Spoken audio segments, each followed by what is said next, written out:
Hi. Hi, Sarah. Hi. How are you? Good. How's everybody? Hello, everybody. What's Welcome in to another Hello. monster dating website.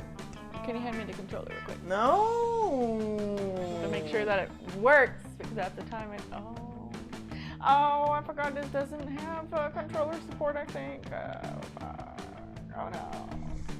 Damn it. Welcome in. Come on in, everybody. It's not a Ready Player Gun thing. Grab a Unless seat. Sarah fucks up. Grab a seat. Get comfortable. I'm gonna drink out of a Wonder Woman glass of ice water.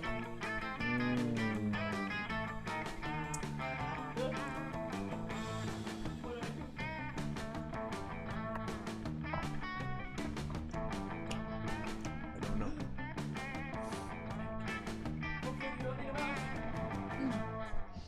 Do I not? I don't think so. I think you can do it out with your keys. Well, we're about to find out very quickly.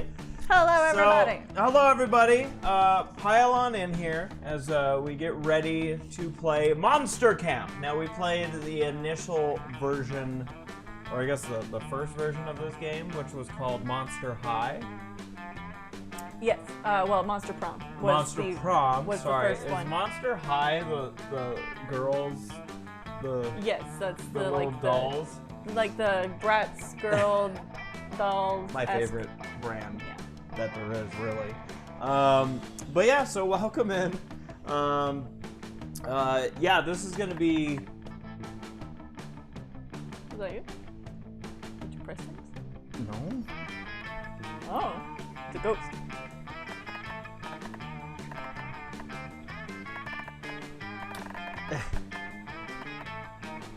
Why? Turn it off and back on.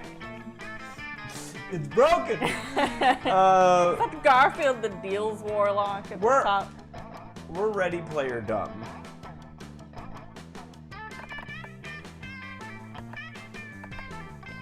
I can't. It's stuck on a downward spiral. Why? How could this happen to us?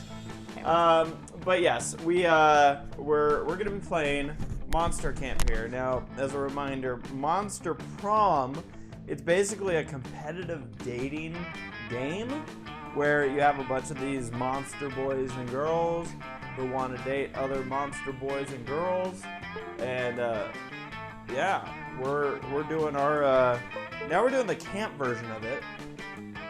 So we'll see. Still not good.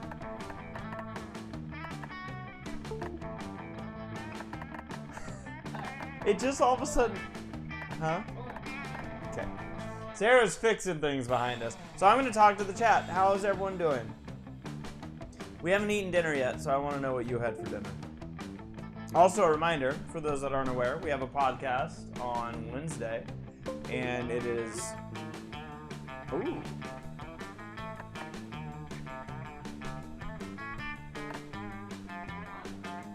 Should I be seeing a mouse somewhere?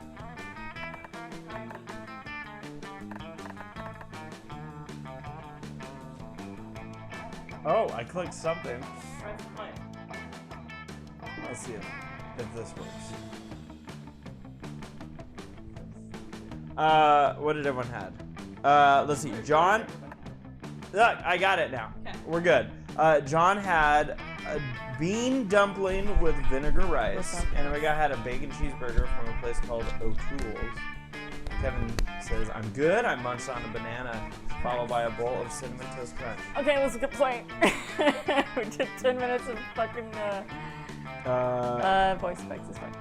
Voice effects. Don't they not actually talk though? It's just them going. Ah! 2 players. Oh, wait, are we play together? Yes. I forgot about We're this competing part. for love. Not if I don't give you the mouse. And Michaela says egg salad sandwich. What should we do? Well, We could do 2 short games, or we could do 1 point. what does everybody in the chat think? What do you guys think? Should we do a short, medium, or full? But before if we do a full game, that's gonna be all that we play. We could do like maybe 2 short games, and I also feel so far people are saying full game. Do the full game. Okay. So yeah, everyone's saying full. Okay, we'll do the full game. Now, just a reminder for everybody, this is our Patreon sponsored stream. So Sarah, can we give some love to our patrons? Yes. These patrons became patrons, going on Ready Player Dumb on Patreon.com and saying, "Beam me up, Scotty." And so we've been beamed. Everyone said full, by the way. Like this wasn't even close. Not even so close. It's a good thing we asked. Yeah. Because thank you, patrons, so much. Yes. Our expert level supporters, Thank which you. are our top supporters on the right there. They vote each month on what game to play out of 3 options. Yup. This was the winner. Yup. Imperius says, "I'm here this time, not working." Good job, Imperius. And our mermaid had a cheese pizza. Full game. Share controller. You can just do the stuff for me. I'll tell you what to do. Okay. Okay? This sounds like a bad idea. Well, it's not like... I hope there's not many games. There wasn't many games on the first one. Camp Spooky, the stage of some of our dearest summers back when we were young and unafraid. Press play. Don't click outside the fucking square. I didn't see the mouse. Okay. There it is. With school far away, everything seemed possible as the sun embraced us on our way to camp. You can press the enter button or spacebar.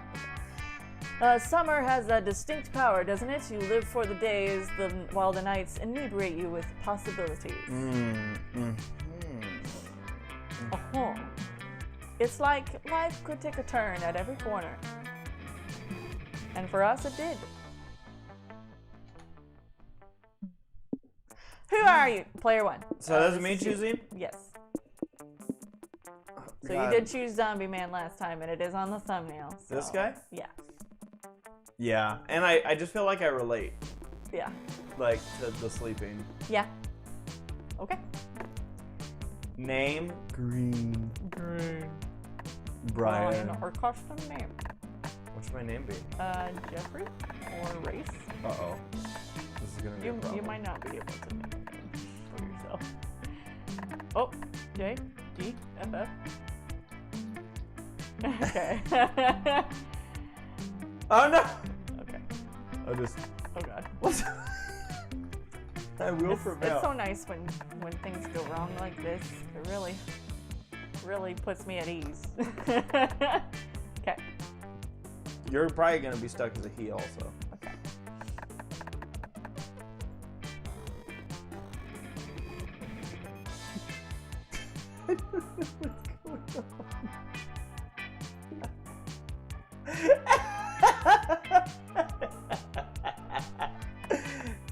Perfect. I just want to chill.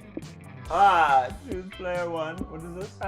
You're choosing items to put in your backpack. I get a random item to choose. I think you get 3. What is hardtack? That is, the elven bread or whatever. That's basically what it is, except it's not like magical. Like it's the real world version where it's just flour and water. Okay, so it's food. It is food. Okay, so I want me. I'm gonna bring bootleg 1. Okay. I'm gonna bring some hardtack. Okay. Hard as fuck. Hardtack, by the way. Because I forget how much this actually matters towards anything. Bootleg 1 really looks like Garfield the deals Warlock for me. Wood carving machete? Yeah. Dude, that's kind of cool. I want a wood carving machete. Yeah. I did. Okay. All right. All right. Frankenstein lady. Frankenstein lady? Yeah. All right. You can just make my name Sarah. Yeah. Okay. So far, so good. She? Yeah. Fully charged and All right, what do you ready want? to camp. What? Why do you get Boney's marshmallows? I'll get the marshmallows. Why did you get marshmallows? I got hard as fuck Um, hardtack. I'll get I'm sorry. But you know what you're getting. No. I'm gonna get the beefy arms. Yeah. And okay, fine. Really? Yeah. All right. High five. What else would you have chosen? Maybe the pocket therapist. Is that what this is? Yeah.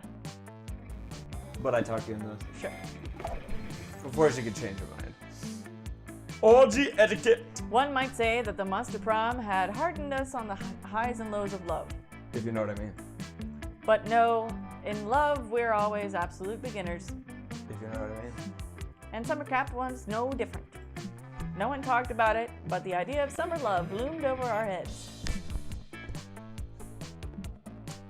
Close to last day of camp, there was a meteor shower happening just 5 weeks away.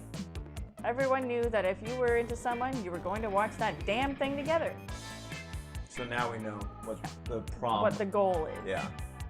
And so, a silent yet powerful pressure invaded us. It was the Monster Prom all over again. Everything seemed uncertain, everything but one thing. Whoever we were asking on a meteor shower date, it was probably going to be one of the 6 coolest people on that bus. It's true. Joy Johnson Johima, 23, a badass witch who wanted to chill a bit after saving the world countless times. Aravi Mishra, 22, a hot-headed adventurer possessed by a curse who had turned out to be the most annoying roommate yet ever. Calculester Hewlett-Packard V1.1, a library computer who had become sentient robot ready to experience life to its fullest. I already know who's saying Dahlia Aquino, 20, a buff blue demon and warmonger who had set her sights on conquering summer next. Damien LeVay, 21, a fearless demon with a taste for destruction and a love of fire. And Milo Belladonna, 23, a Death Reaper doubling as an internet influencer and who was profoundly in love with life and all its earthly pleasures. Cool. The bus trip was long and all of summer could be shaped by the first step well taken. And so it was clear it all came down to the breaking the ice and causing a good impression with the right person. And Pierce is like, can't you just date each other? No. Okay. Time to break the ice. Which of these would be your favorite food, Jeffrey? Ooh. A yummy USB, burning hot wings, whatever gives you the best stats, the nicest guac, a punch to the face, or a wine to die for. I gotta be honest here. I'm kind of between the nicest guac and burning hot wings, but I feel like burning hot wings, like I'm a wimp. Like, for me, it's like regular buffalo sauce is like, the perfect amount of spice. Yeah. I feel like those don't qualify as burning hot wings. Yeah. So I might say the nicest guac. Okay. I like me some guac. Anime Guy 01 sends a super chat saying Calculester is voiced by Jacksepticeye. Cool. Which one of these would be your favorite food? Thank you for the super chat, anime guy. Yeah. Yeah, I'm probably gonna say guac as well. California. Okay, so she's our closest matches right now based on our stats or what we answered. Oh, okay. Oh, you guys like guac too? It's one of my favorite foods. I was like, did it already pass? Just thought about that. I have some great homemade recipes I could show you. Some of them require some really powerful magics, though. You should have said a USB, girl. You want to hook up with your robot. I had to answer honestly. Okay, God damn it. It's like the kind of thing that I'd only trust with someone I'd know wouldn't abuse the power contained in the dish, and some who would appreciate the flavor of the guac. I'm gonna get guacamole today. Yeah. I'm gonna do it. How about this, Jeff and Sarah? You prove to me that you're responsible and guac-loving enough over camp, and I'll show you my super secret love potion guacamole. Sound good? We only had 5 weeks left to woo our crushes and conquer their hearts. But as I already said, we were young and unafraid, and we were ready to start. Heal you. So it's already happened? We've already been... Well, we have to we've fight made... over here? No. Okay. We've made a connection, but that doesn't necessarily mean that has to be the person. Okay. Like, we've just got something in common Okay. with her. Let's go. All right, so here's the map. All right, so this is me. Okay, this is me. Yeah. So you're choosing if you want to go to the woods, the lake, the camp down manor, or Scout HQ. Not Skull. Jesus, all of this stuff looks so gnarly. I am gonna go to the lake. I feel like the spiciest buffalo wings are gonna be at the lake. You decide to bring a metal detector to the lake that day. You scour the beach for buried treasure. My head! Yeah, you lose your head.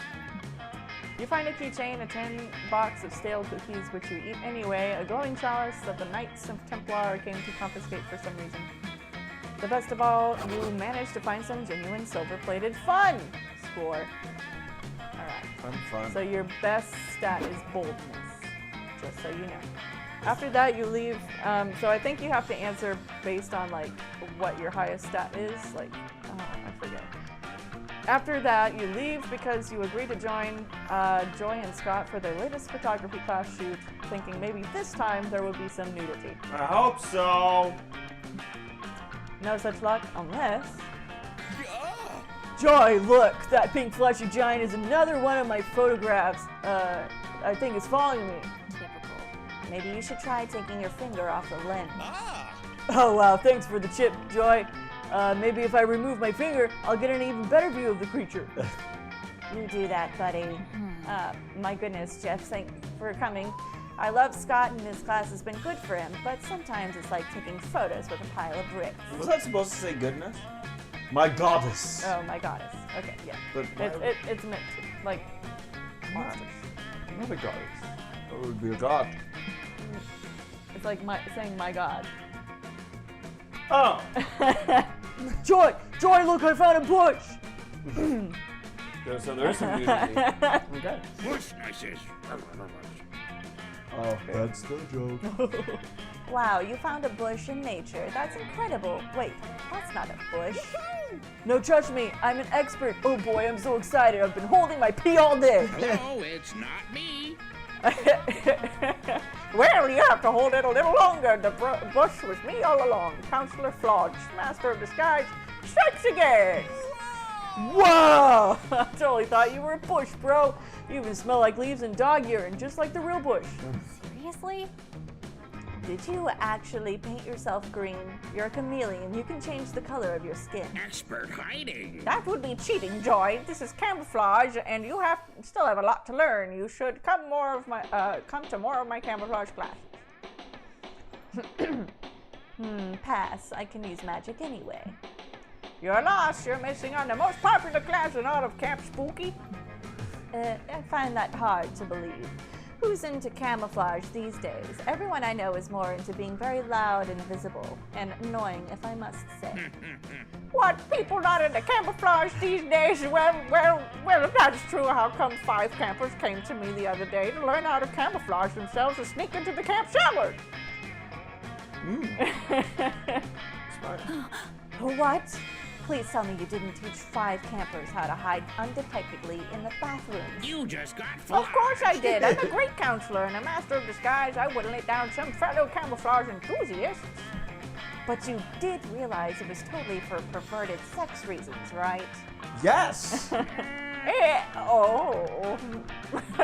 You're right, Joy. Now that I think about it, it's quite clear that they wanted the camouflage for perverted reasons.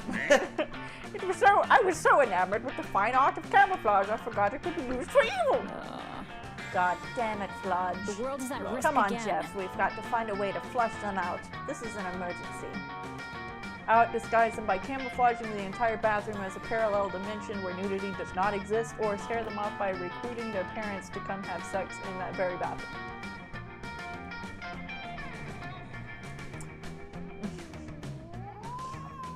Like, I mean, there is one way to really... There really is one way to get them to stop.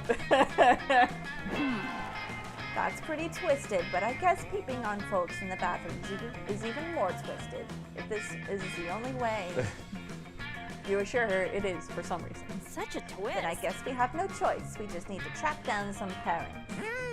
That's easy. I've got all the names of all those campers' parents right here.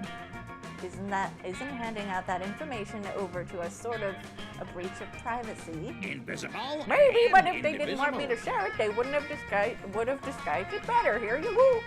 So just so people know, I'm probably gonna click it and it's gonna take me out. Yeah. Yeah. Oh. What did We're you good, do? we're good. It's the mouse will just disappear. Yeah. I don't know why. We'll just keep wiggling it, I guess. Well, no, it appears if I go like too far to one way, so I need to like Okay. keep it right here. Okay. I was trying to get it out of the way. You take the data Flodge gives you and plug it into the Facebook, which is where all the parents hang out. I just want to know how this call goes. Hey there, we need you to have sex in our bathrooms. Hell yeah. Success. Brennan and Bridget Bangalot, the parents of the hunter and voyeuristic leprechaun, seem like a willing pair. Maybe a little too willing. They just asked me if there was a limit to the number of sex toys allowed at camp. Oh well, adversity makes strange bedfellows, I guess. Did you know that Shakespeare coined that phrase? Huge pervert. Ooh, you skipped something, I think. Did I? You'll take what you can get. Within hours, Hunter's parents are at camp, carrying an unsettling heavy duffel bag. Between them, you point them towards the bathrooms. Sorry, I think I double clicked. It's fine. Shouldn't we tell them their son may be in those bathrooms? You tell Joy that they will certainly flee before the action really starts, or so you hope. They strut into the bathroom, and moments later, a leprechaun, 3 kappas, and a cock elemental come running out, then probably straight into therapy. The perverts are gone, but Brennan and Bridget are still in there. Do you think we should? No, you know what? Let's just let this run its course.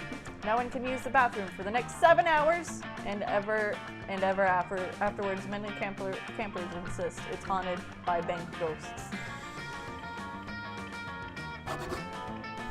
Still, that's a small price to pay for safeguarding Camp Spooky from perverts. You gain 2 charm and 1 creativity. Yeah! All right, Sarah. Alright, it's my turn. Where are you going? I'm going to Scout HQ. Okay. That day in Monster Scouts, you all learn how to build scarecrows. That's vaguely nature related, right? You decide to take it a step further, though, and you add your magical crystal you found in a cave last month to your scarecrow and turn it into a sentient being. Oh. The scarecrow is very grateful to have been made alive. You take your new friend out for soda and have a very pleasant afternoon. Then you're forced to disassemble him so the next group of scouts can use the materials. Your scarecrow begs you not to relinquish your gift of life, but you are a dedicated Monster Scout first. The scouts appreciate your dedication to the organization. You've rewarded 2 creativity.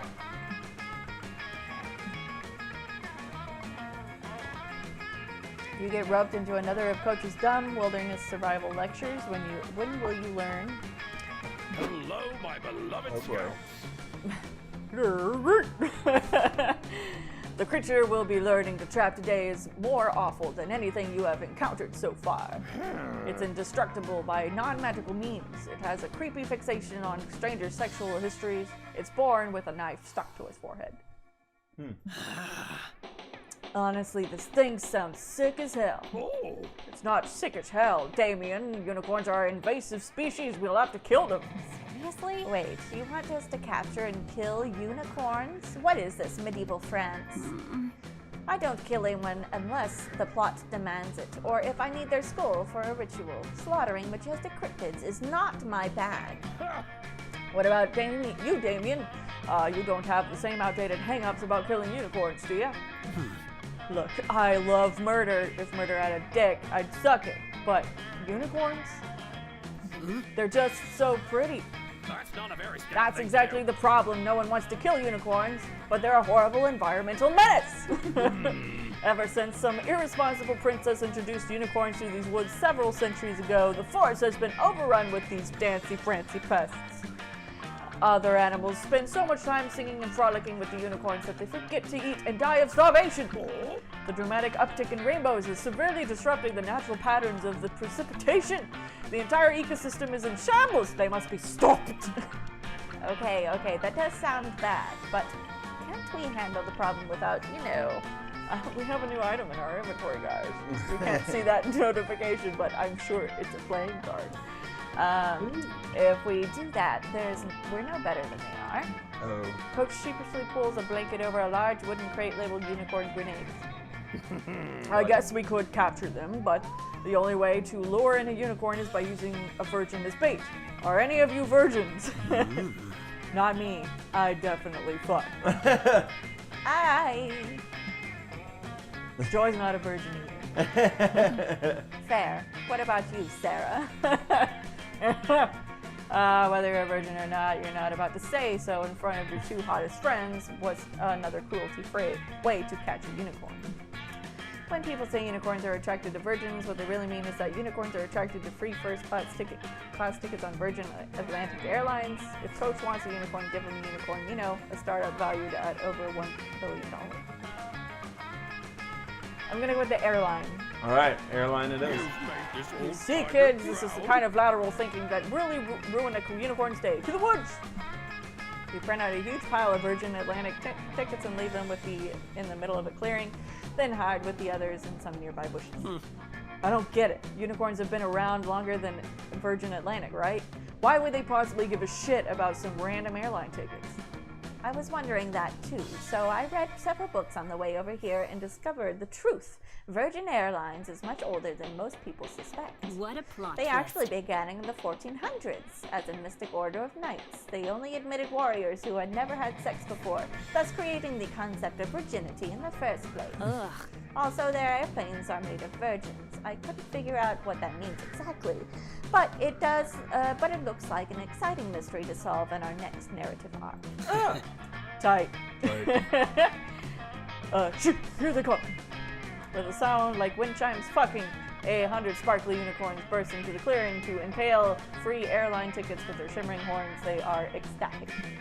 Quick, let's catch them with this unicorn net. I can't wait to brush their silky manes. Sternly! The others move as if to ambush the unicorns, but you stop them. You catch a stray ticket out of the air and show them to the destination. Unicorn jail? They're tickets to unicorn jail, but that's a total violation of due process. You can't send unicorns to jail without a fair trial. Buzzkill. You can, and you do. Later, it turns out all those unicorns were wanted for counterfeiting. The world is saved I'm sorry I once doubted again. you, Sarah. Today I learned that even a unicorn is capable of crime, and any means of bringing them to justice is acceptable. Indeed. And today you learned that selling out all the unicorns who helped run your counterfeiting business is a great way to make friends. As long as your friends aren't unicorns, you gain 2 fun in 1 spot. Whoop! Let's trade places. Everybody choose an animal, say your choice out loud to the other players before clicking. Rabbit. Wait, everybody choose an animal. You choose an animal. Rabbit is mine. You can't do that. I did it Why did you choose rabbit? because it's mine. Why did you choose rabbit? Just choose an animal. Right now? Yeah. Okay. I'm gonna choose.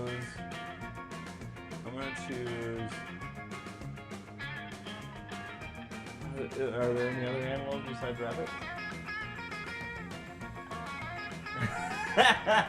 I'm gonna say dog. Okay. Click. Player order is decided based on how fucked up you would be. Now, if you were raised by a group of said animals, start debating now. I mean, like, I feel like bunnies can't even potentially raise humans. I know I'm not, like, working against myself. I'm just gonna let you go first. No, I feel like I feel Oh, like wait, oh, I feel like the you person would who, okay, yeah. you would be Yeah, I think I, I Yeah. think you'd be a little because more there's that mythological story about a wolf raising a dude. I think you'd be a little bit more screwed. Yeah, with bunnies. Sarah would be more screwed. Okay. So you'd Alright, be first. Yes, okay. Week 1, evening. Was I supposed to fight? Today will be a camp-tastic You day. can, you debate among yourselves and stuff, but Okay. I don't care so much. Where are you going? I'm going to the lake. Oh, are you? Yeah. You decide to relax in the lake for a bit. Camp Spooky gets pretty crazy, so it's nice to just float in the water and chill. You end up falling asleep and wake up to realize you floated halfway across the lake straight into a crab rave. The crabs are just as confused as you are, but they invite you to rave with them, and their party is surprisingly popping. You gain 1 invite to the next crab rave and 2 fun. You're so fun. Wow, I am really fun. Later, you're looking around for Joy. You just finished reading her copy of How to Be a Slightly Better Friend Despite Your Suffocating Horniness by Dr. Hugh G. Boner, MD. Sorry, I have to digest those. You just finished reading her copy of How to Be a Slightly... Okay, cool. Great. You see Joy nearby. She's quietly reading, and you've learned that it's rude to interrupt, so you give the book back and turn to go. Yeah, you showed basic respect for your friend. Wait, Sarah, that's it? You're just going to leave without introducing any absurd high-stakes shenanigans? Duty calls. Come on, don't be shy. You're always inciting the anger of dark, evil forces, and I always save you thanks to my magical powers and impeccable leadership skills. You tell Joy that you don't really have any urgent misadventures going on. Ever since you stabbed that ghost in the face last week, things around camp have been pretty chill. Pretty chill. Oh, well, I guess that's good. I mean, it's not like I was hoping you were possessed by an eldritch horror, so I could cleanse you and save the world from primal evil. How do you cleanse them with that one? Oh. Got any guesses? In fact, I'm happy that you're not interrupting me with life or death narrative stakes. I was technically supposed to take the summer off, so I guess I'll relax. Joy is so cute, and you also a low-key workaholic. You remind her that she defeated Dimitri and Morty's plan to poison the water supply last week, and that was enough for Rose, right? Damn, there's a lot going on last week. Yeah. Sarah, you're totally right. Dimitri and Morty are my closest official nemesis. We should head over to Rival Camp right away. Let's save the world. We can spy on Dimitri and Morty and make sure they're not plotting the end of the world, or the rise of the dark side, or anything like that. Great idea, Sarah. She wants a four. Not what you meant, but whatevs. You follow Joy to Rival Camp, and you two hide out in the bushes right away. You spot Dimitri and Morty. She wants a four-way. It really does feel like you get stuck to someone at the very fucking beginning of this game, and then you can't get away to date other people! You're like, where is my robot boy? Check out those fiendish, muscular villains. They're clearly planning some kind of evil scheme. Just look at them. They're using that sword to make adorable origami animals. Yep, Morty and Dimitri are doing some adorable and maybe deadly arts and crafts. Before long, they move on to their next BFF activity. Grooming an alpaca. Dimitri put a party hat and poncho on the alpaca, and Morty is busy weaving beads into his maid. They're having so much fun. It doesn't help that we both chose the same thing, which got us both locked into the same person. Anime Guy one sends another super chat. Thank you, Anime Guy, saying apparently Joy is voiced by Christina V. Nice. Remind me who she is. I don't know. Okay, I know it doesn't look like they're being evil, but what if that's a sacrificial alpaca? Maybe they're preparing to sacrifice it in some kind of evil ritual. Fair.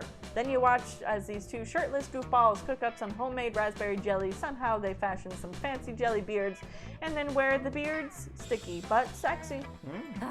This is so frustrating. I can't tell if these two are doing evil deeds or if they're being stupid. And I'll look like a total idiot if I intervene where there's no evil to defeat. I can't believe I'm saying this, but Sarah, what do you think?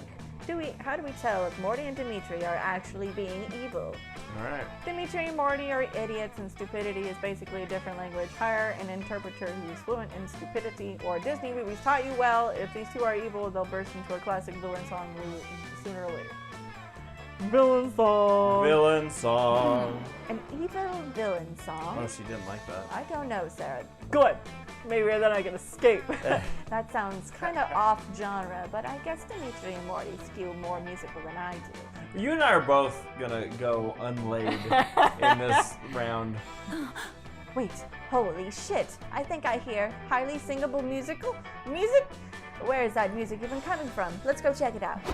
You and Joy stealthily sneak closer. Sure enough, you catch Dimitri and Morty breaking out into song. Gosh, it disturbs me to see you, my friend, covered with raspberry jam.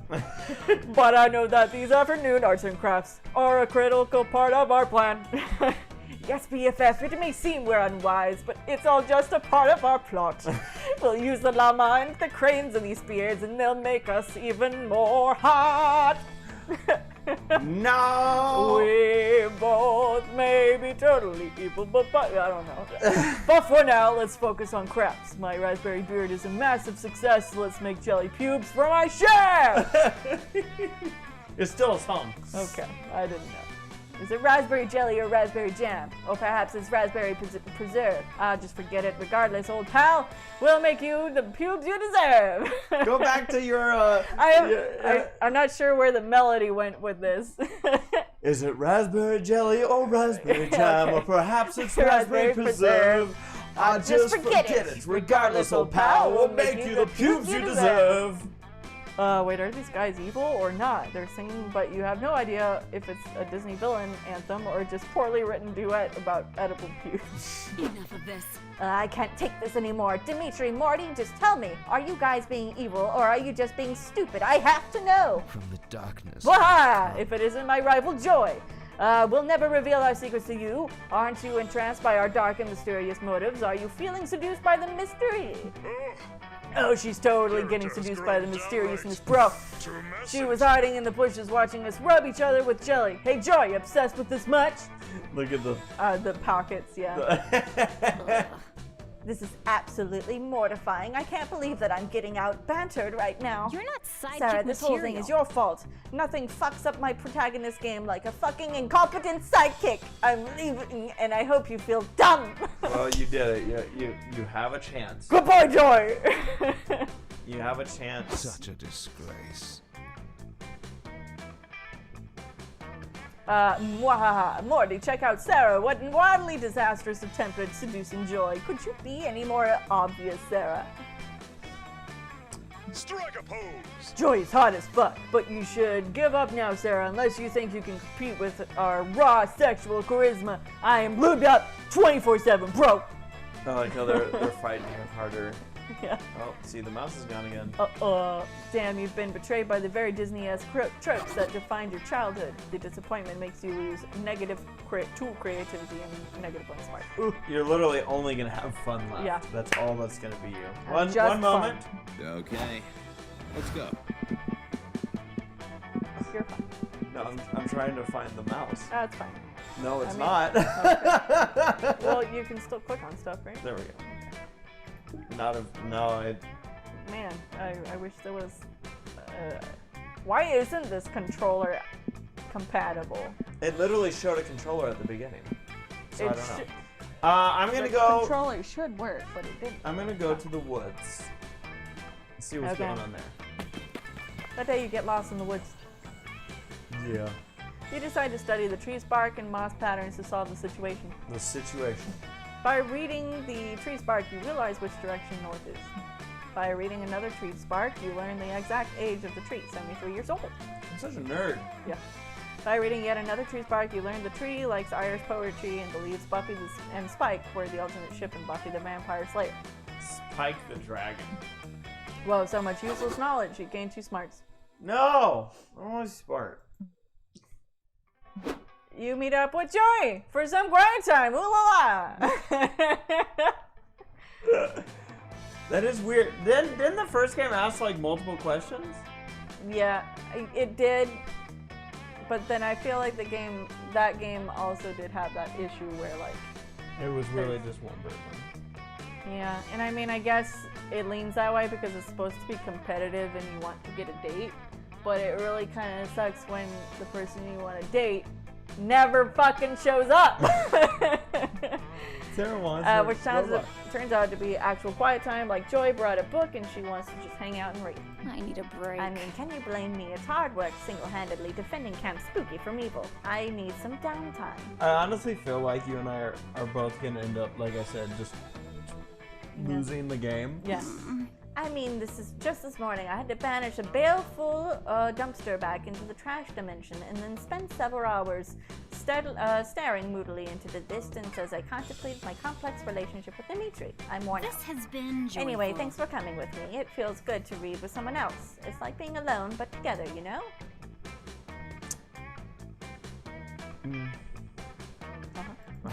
Here, let's climb this tree. No one will bother us up here. I can finally finish studying Game of Thrones in peace. There are some really good spells in there. He supposes it's kind of flattering Joy wants to spend time alone with you, even if she wants to spend that time looking at words instead of your naked body. You get as comfy as you can in the itchy pokey branch. Finally, I can read in peace. I don't mind being popular, magical young adult hero with limitless sex appeal, but sometimes I wish people would handle their own problems. Every 5 minutes, it's like, Joy, my leg is possessed by a ghost of serial killer. Joy, the swimming instructor is trying to crash the moon into the earth. Joy! Lassie dies at the end of Lassie, cries a feral voice from the undergrowth. Spoilers! What? Who said that? Bruce Willis was a ghost the entire time, cries another voice, but the undergrowth emerged a pack of lynxes. If you've read about this, it seems that in order to destroy their prey's will to live, lynxes have evolved a cry that sounds exactly like pop culture spoilers. Oh my god, I'd They be use ruined. it exclusively when hunting humans and pop culture aware monsters, and you've stumbled right into their trap. Snape was in love with Harry's mom! Cries another lynx. I'm actually Just afraid to confirm proceed your any further. I'm actually afraid. I think it's okay. I don't know. I don't know. Seriously? What? So these animals just give away the endings to famous movies and TV shows. That's shitty, but it's hardly a major threat. Anyway, I'm more into books than movies, so... Oh, here comes spoilers for Bucks. Game of Thrones is a TV show as well as a book, cries another lynx. Wow, this is a very nuanced animal cry. And in A Song of Ice and Fire, the following characters die. No, they must be stopped! Thinking fast, you land on the only reasonable solution. Bait them away from your tree with the erotic Thundercats fanfic you always keep on hand, or these lynxes are only crying out because they want to go home. Rehouse the spoiler cats in their natural habitat, twitter.com. Oh my god. The Twitter one cracks me up. That's pretty funny. Bait them away. Erotic Thundercats fanfic. I'm gonna go ahead and throw them back on Twitter. Okay. Impressive. What a humane solution. Oh, I'm she liked- impressed. Shit. Motivated by Joy's praise, you get to work. You lure the lynxes into a shipping crate with the promise of dank memes and seal it shut behind them. You mail the crate directly to twitter.com, a sanctuary for pop culture literate animals somewhere in the vicinity of Phoenix, Arizona. There they'll be free to frolic with very good dogs, bees, and Gen Z. I'm glad those lynxes are finally safe and sound in an environment designed just for them. Now, if only there were a sanctuary for people who just want to read in peace. You take Joy's hand and tell her the woods can be your personal reading sanctuary. She smiles. You would make You an truly are an interesting love exemplary interest. conservationist. You spend the rest of the afternoon with Joy sitting in the tree, and not Kissing, but as you might have liked, but at least reading a book about kissing with clothes. You later learn that immediately after arriving at twitter.com, the lynxes were trampled and eaten by 30 to 50 feral hogs. Oh well, serves them right for not owning any guns. You gain 2 fun and 1 charm. I'm fun now. I'm fun and charming. Yeah. Yeah. But you already knew that, didn't Well, you? let's trade places. Everybody choose a song, say your choice out loud to the other players before killing. Gaston! Try everything. Player order is decided based on how bad of an idea it would be to send the song to aliens as an introduction to the human race. Start debating now. I feel like my song is upbeat, Yeah. hopeful, Yeah. and great, and yours is about some of the worst bits of Yeah, humanity. I'll give it to you. You go first. No, I think once again you win. Oh, shit. Because yours Okay. would be. Well, it doesn't say which wins, does it? Do you win How by bad being of an worse? idea? Yes, you win by being worse. Okay, well then. But if you want to go first, I don't care. No, I think you Okay. win. You Alright. legitimately win. I'm okay with that. You realize how much of this game we saw? Where your booty sits Yes. comfiest. My voice is gonna be, shit! Mothman! What? There's Mothman! Where? The top plant. Oh, here? Oh. You don't want to talk to. But I'm also gonna be sitting with Joy!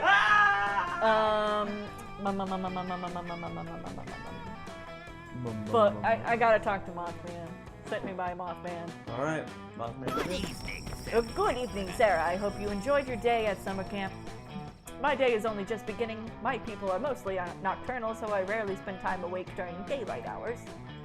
So while you and other campmates get to frolic in the sunshine and hear all sorts of juicy, titillating, and world-rocking gossip, I am sleeping away in my tent unaware of it all. Which is why I'm hoping you, popular soul that you are, would be willing to tell me a bit of gossip you may have heard through the grapevine. Poor nocturnal moss man. You're not going to deny such a cute, giant insect person his gossip, are you?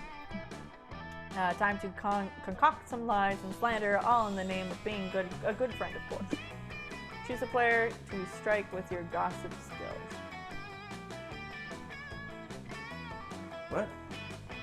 Why would I choose myself? I'm gonna choose you. Yeah, I figured you would. Choose one. Eggplants, knives, Thundercats figurines, or drugs. I feel like you have Thundercats fan fiction that I don't know about. Yeah, we learned about that. I'm gonna go with Thundercats figurines. Okay. I thought you meant in real life at first, and I was like, no, your characters already once has been referred to having Thundercats fan fiction. Alright, or, stuff. Displaying controversial, short-sighted opinions on climate change, doing taxes, singing opera pitch perfect, or thumb-sucking. Alright. Type in something you can buy in bulk. Eggs. Exactly. Wow, I slept through that. I can't believe it. I'll have to pull in all day just to spread this news around, but it will be worth it. See you. Soon, Mossman has spread your gossip to the entire campground. Uh-oh. What are you about to do to me? I'm about to ruin you. Hello? Hey, listen. I just heard the weirdest gossip about Jeff. Oh no, something's about to happen to me. So as you may know by now, Jeff is super into artisanal Thundercats figurines, right? Which is really weird enough by itself, but here's where it gets weirder. When Jeff was 4, his parents noticed that he tended to enjoy thumb-sucking way more than most children. In the most unexpected parenting twist, they decided to discourage this behavior by punishing Jeff by forcing him to lick several Thundercats figurines for an hour a day. Now Jeff is so obsessed with Thundercats figurines that he once sold his uncle's entire collection of vintage eggs in exchange for a very rare one. Vintage eggs. Yes. It really makes you think, huh? And beautiful. It does make you think. It makes you think that Jeff is going to lose 2 smarts, and he does. You're not smart. At least I have my charm. Sitting, my favorite activity. All right. Alright, where do you want to... So now you're over here. Yeah. Where do you want to sit? So, by myself. You could.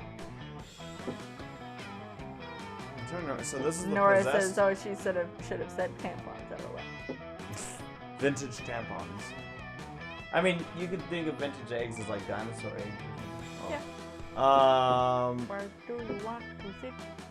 Are these both dudes? Yes, Okay. I believe. I think. See, I'm gonna go over here. Let's see what's going on over here. Later, you're craving a healthy dose of attention from your peers, and you spot Dahlia and Aravi by the campfire. So once I ripped his biceps off, he pretty much knew I'd won. But he still agreed when I asked him to get a quick makeout before I delivered the mortal blow. So awesome. Here for it. Oh my God, Dolly, you boss blue babe, you are so bad. Oh, I'm hanging out with 2 ladies. Yeah. Look at me go. No? Looks like Dahlia and Aravi and Hex are conducting one of their classic girl talk sessions. You butt in as usual. Yeah. You can join in our girl talk if you want, Jeff, but you better be conversing at the top of your game. Today, we're discussing the ultimate girl talk subject, crushes. I got this. Robbie, you drew the short bone and the rabbit spine. You're first. Who's your secret crush? The rules of the girl talk dictate that you have to tell us or at least give us hints. Whoa, is Aravi about to admit that she has an emotion and that emotion is romantic in nature and that she feels that towards another person and not a battle axe? come on, you guys. Do I really have to say it? Ugh. Well, if I have to admit it, I've always had a secret crush on that centaur mini-boss that lives right outside the woods. Arabi, you fucking serious? Is that why we keep taking those patrol shifts in the forest perimeter? Those were at 3 a.m., Arabi! Whatever, I know it's kind of embarrassing, but he's pretty buff, and I want to hear all the muscle squelching sounds when I crush him. What? Okay, I admitted mine. Now you have to say yours, Dahlia. Tell us your secret crush. This is kind of tough because I usually just tell someone directly when I'm crushing on them. I don't really bother keeping my crushes a secret. But I guess my current #1 crush is Timothy Chamlet. I can't stop fantasizing about crushing him. Just one of my boots could crush all of his bones. We're meant to be. Dear God, by crushes, Dahlia and Arabi literally mean people that they want to crush. Every time I get a new crush, I totally get this intense feeling of butterflies in my stomach. It lasts right up until I stomp the last drop of blood out. I get that too, and I kind of get jealous. I don't like anyone else to crush on my victims. What about you, Jeff? Any crushes we should know about? Oh boy. Dahlia and Arabi just gave you the perfect opportunity to hint that you're interested in one of them. Flex your girl talk skills and crush this combo. Oh. An opportunity. I feel like I fucked myself over by talking to Mothman. Well. You had a chance. I did have a chance. And you were like, but it's Mothman. And you talked shit about me instead of potentially ended up with, Computer Boy. Yeah. If I'm crushing on someone, I'll go all in. I gear up with every weapon and toy I can think of. I'm kinky that way. Thing is, I'm more of a crushie than a crusher. My middle name is Step on Me. Oh. Whoa. Those girls might like the second answer. I know. But which girl would like it the most? Gear up with every weapon and toy I can think of. I feel like they probably would like Coke answers. Yeah. More of a crushy. And guy says, Jeff, how could you sell your uncle's egg collection? Sorry, but it was for Thundercats figuring. Yeah. Gear up with every weapon and toy I can think of.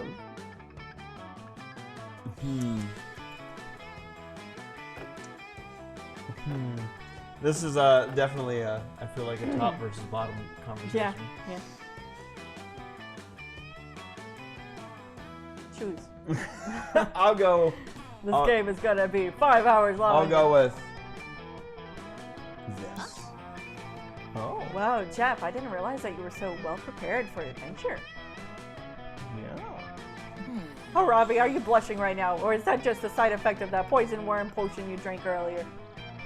You had your chance. Yeah. What kinds of equipment are you talking about? And what items do you keep in your quick draw? Anything really, really dangerous? You start describing all the raw materials in your inventory, including your gold and iridium ores, and you slowly talk her through your ranged weapons. Wow, when you get so much inventory space, you could fit a merchant town in your pockets, Jeff. Finally, you show Arabi the first item in your quick draw, your magic wand. Its core is made of mistletoe and ancient whale grease. It's 6 buff to your spell casting. And best of all, it's made of body-safe silicone. Dear God, that sounds like some fucking top-notch equipment, Jeff. It's also upgraded. Yeah. Yeah, sounds like you got gear worthy of a warrior. Hey, do you find that your equipment ever comes in handy for boning? Happens to me all the time. What, Dahlia, come on, it's not like any of us are thinking about lewd uses for that wand. Like, for example, how good it would feel if you used it with some climbing rope.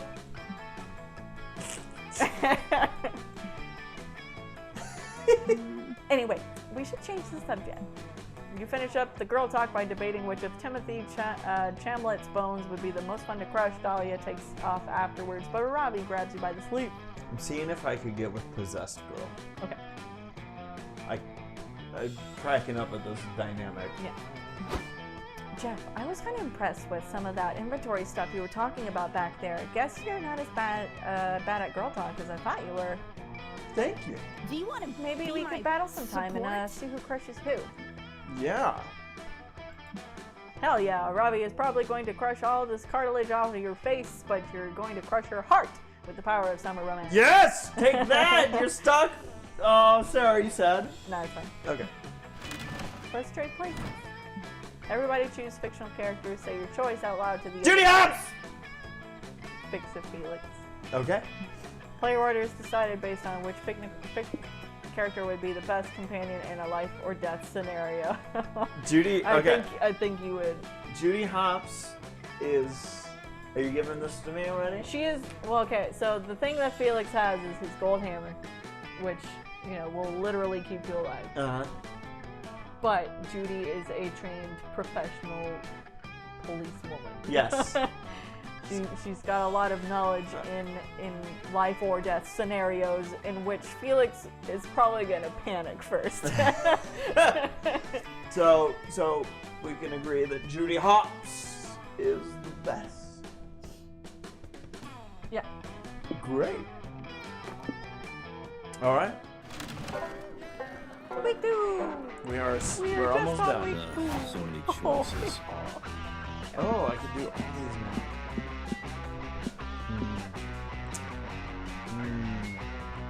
Let's go to the Camp Dome. Today at the Camp Zone, the game is Charades Extreme. It's just regular charades, but apparently they love to stick extreme into any classic game. It's your turn, and you get third times the charm. Third is easy to convey just by using your fingers, but charm is harder to get your team to guess it right. You act as if you're more charming than you really are. You manage to do that and gain 2 charm by playing that role and bring your team to victory. Hooray! I am super charmed. Yeah. Afterwards, you're hanging out with your #1 summer crush, Joy. It's National Fondly Reminisce upon the past day, so she's flipping through the pics on her phone with you. Hell Ooh, yeah. this was back from season 3, right after we beat up the mutant spider. Faith looks so cute in this one. And look at that awesome Fleetwood Mac t-shirt I'm wearing. And that t-shirt was so cool. It was vintage from the 78 tour. Stevie Nicks blessed it herself. Whatever happened to that shirt? Did I sacrifice it to the goddess or something? I knew that was it.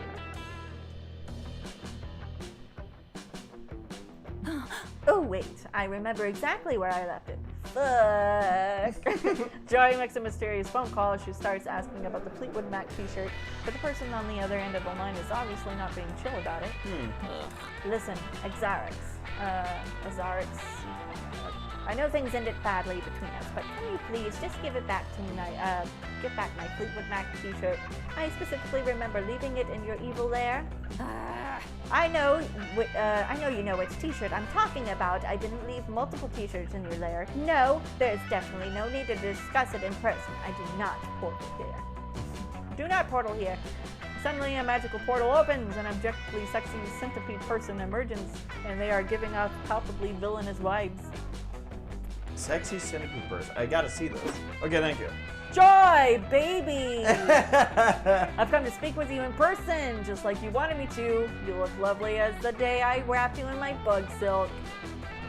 Enough of this. No, Xarix. I specifically said that I did not want you to talk to you in person. You're doing that thing again where you gaslight me into spending time with you, which is bullshit. Jeff, meet my ex, Xarix. They're a magical evil centipede person I defeated back in season 3. Hello, nice to meet you, Xarix. I know they look hot, but don't let your guard down. They mind-controlled everyone in Philadelphia and tried to make all the citizens jump to a pit of centipede venom. Oh, you make me sound so evil, Joy. But that's all in the past now, gorgeous. We should focus on the present and this very important t-shirt debacle. Why don't we ditch this third wheel and you and I can go out for coffee and talk it over, or perhaps we can enjoy a romantic dinner. Do any restaurants around serve pre-chewed aphids? Ugh. Xarix, if I get one coffee with you, do you promise to immediately hand over the shirt? Show me the shirt right now before I waste my time. Oh yes, let me check on the inside of my carapace. Oops, silly me! Looks like I forgot to bring the shirt. Guess we'll have to keep hanging out until my portal spell recharges. I've told you so many times that I'm not okay with us hanging out because we always end up getting back together. It's a toxic cycle. But fuck it, I really want that t-shirt. Xerix is stressing out your potential sick goth girlfriend. Unacceptable. Get that Fleetwood Mac t-shirt for Joy by any means necessary. Alright, so set how up a- can I not get the t-shirt? Set up a black market exclusively for buying and selling Joy's belongings. You trade for the t-shirt, call the police, and send out an Amber Alert for the t-shirt. Xerix can't hide from the power of Vigilant. Set up a black market exclusively for buying and selling Joy's belongings. I feel like that could backfire. Yeah. You'll trade for the t-shirt. I feel like the police one's lame. Yeah. Like, I feel like the police one, like, the police are gonna be like, no, we're not gonna do it. Perhaps. This one, I think I could get in trouble. Mm-hmm. So let's see what happens. Let's see how bad things can turn out. You're going to make Joy's dreams come true through the dark powers of supply and demand. You get to work right away on your illegal Joy-themed black market. A few hours later, the black market is up and running. Literally everything on sale was once owned or touched by Joy. It's super fucking creepy. Disturbingly, it's also pretty popular. It turns out the Coven has some dedicated fans and lots of magical beings that want gently used witch items. Come get Joy's genuine, authentic spell herbs found in her trash, screams one creepy salesman. I've also got Joy's chapstick that she lost on a road trip. Buy or trade. What's the photo? Like, there's all these dead people and It's checkered the flag. background of the dome. Oh, okay. The place this dark market is heaven on earth for all joy connoisseurs. A joy connoisseur, just myself. Jesus. I'm certain there shall be some merchandise I'm quite interested in acquiring. Luckily, I've got some very valuable Joy paraphernalia. I didn't want to let go of this Fleetwood Mac t-shirt so soon, but if I see something that really catches my eye, yes, Xerix show up just like you planned. You get the signal and the cops bust the place. They arrest everyone on site for being a creep.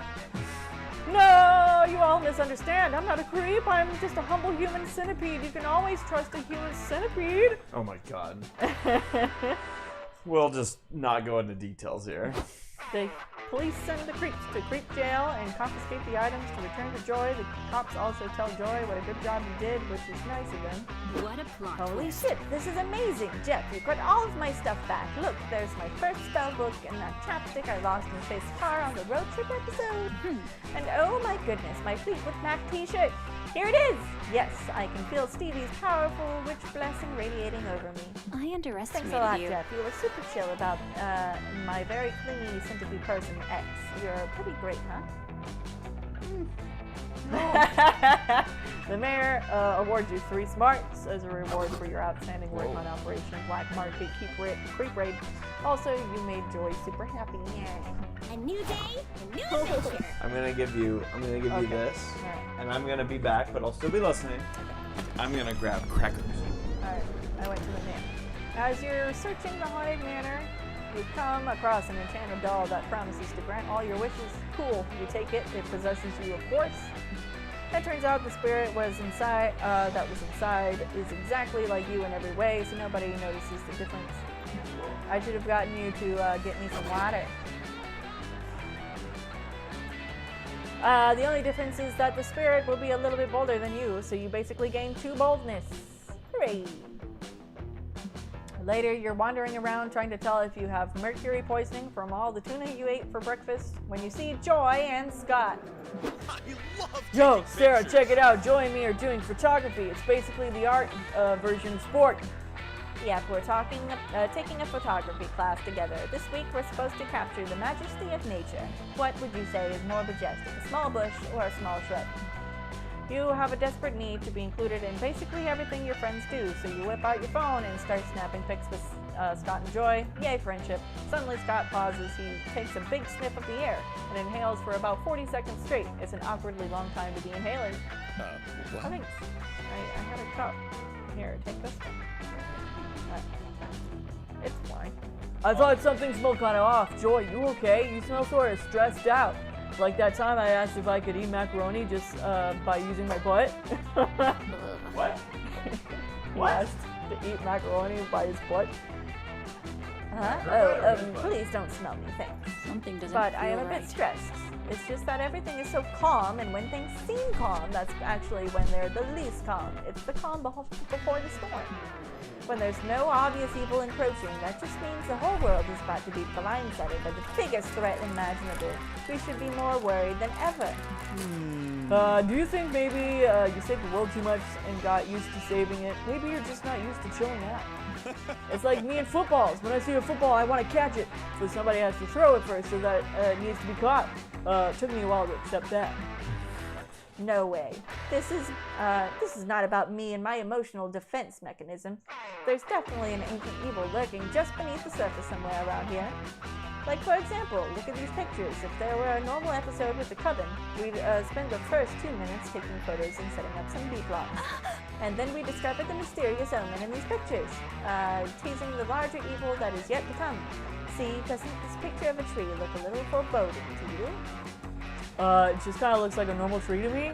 Looks sort of familiar, actually. I think I peed on that tree once. Oh God, isn't that an omen? Okay, so maybe it's not an omen, but what about this photo of a sunflower? At first, I thought it showed off the elegant symmetry of the flower, but shit, it might be an omen. All right, I'm gonna take a look through the pictures I took and find an omen because I want to be a good friend. Pictures. Oh my God, Joy, look! Look at this photo. It's so blurry. It's evil. It's a blurry, evil omen. My goddess. Nope, it's just your thumb. That's a blurry picture of your thumb. Heck, it helped me, but maybe this was a bad idea. Uh-oh, looks like Joy's coming up short on omens and about to be exposed as a total workaholic. You look through the pictures and find something ominous to help her out. This picture has a flock of birds, which are classic bad omens. If we connect the birds, like you connect the dots, I'm sure we'll find an ominous warning. The resolution is too high, and all of these pictures is a clear omen that technology has gone too far.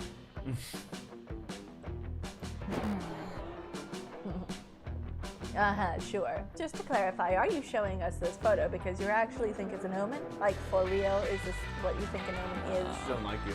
Well, I know. I meant for her to not like me. Or are you just trying to show off the fact that you have an expensive phone with a high-resolution camera? Weird flex, Sarah.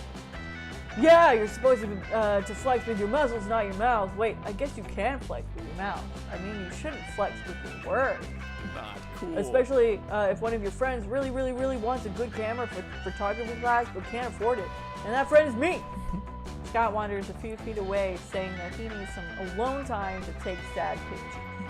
That was pretty insensitive, Sarah. Scott and I both love photography, but good cameras are really expensive. Sometimes I let Scott just use my camera. And sometimes he uses his cell phone to take pictures. You enjoy both watch Scott. He sadly reaches into his pocket and pulls out a slightly mushy banana. Scott holds up the banana and starts looking at it through its, like it's a camera. He points it towards a beautiful flower and then says, "Click!" aloud. What a shame. That actually looked like it would have been a good picture. You're not psychic You should probably material. apologize to him, and also you should be way less of a jerk all the time. Joy's clearly pissed at you. You can try to apologize to Scott, but as soon as you approach him, he claims that he's getting a call on his cell phone and can't talk to you. Scott and Joy take off. You just wanted to brag about your cool phone. Was that such a crime? Apparently, yes, because you lose 2 boldness and 1 creativity. I'm not very creative. Damn. Everybody choose a celebrity. Say your choice out loud to the other players before clicking. Johnny Depp. Damn it! That's what I was gonna say. Jim Carrey. Player orders decided based on which celebrity you most want to open a bed and breakfast with in your middle of the You'd say Jim Carrey? Jim Carrey would be like, "Hey guys, we're gonna do I love these debates. Where it's just like, yeah, all right. Sure. So it's me. I don't like debating. So You don't like debating? I don't like debating. All right. You went into the manor, right? Yeah.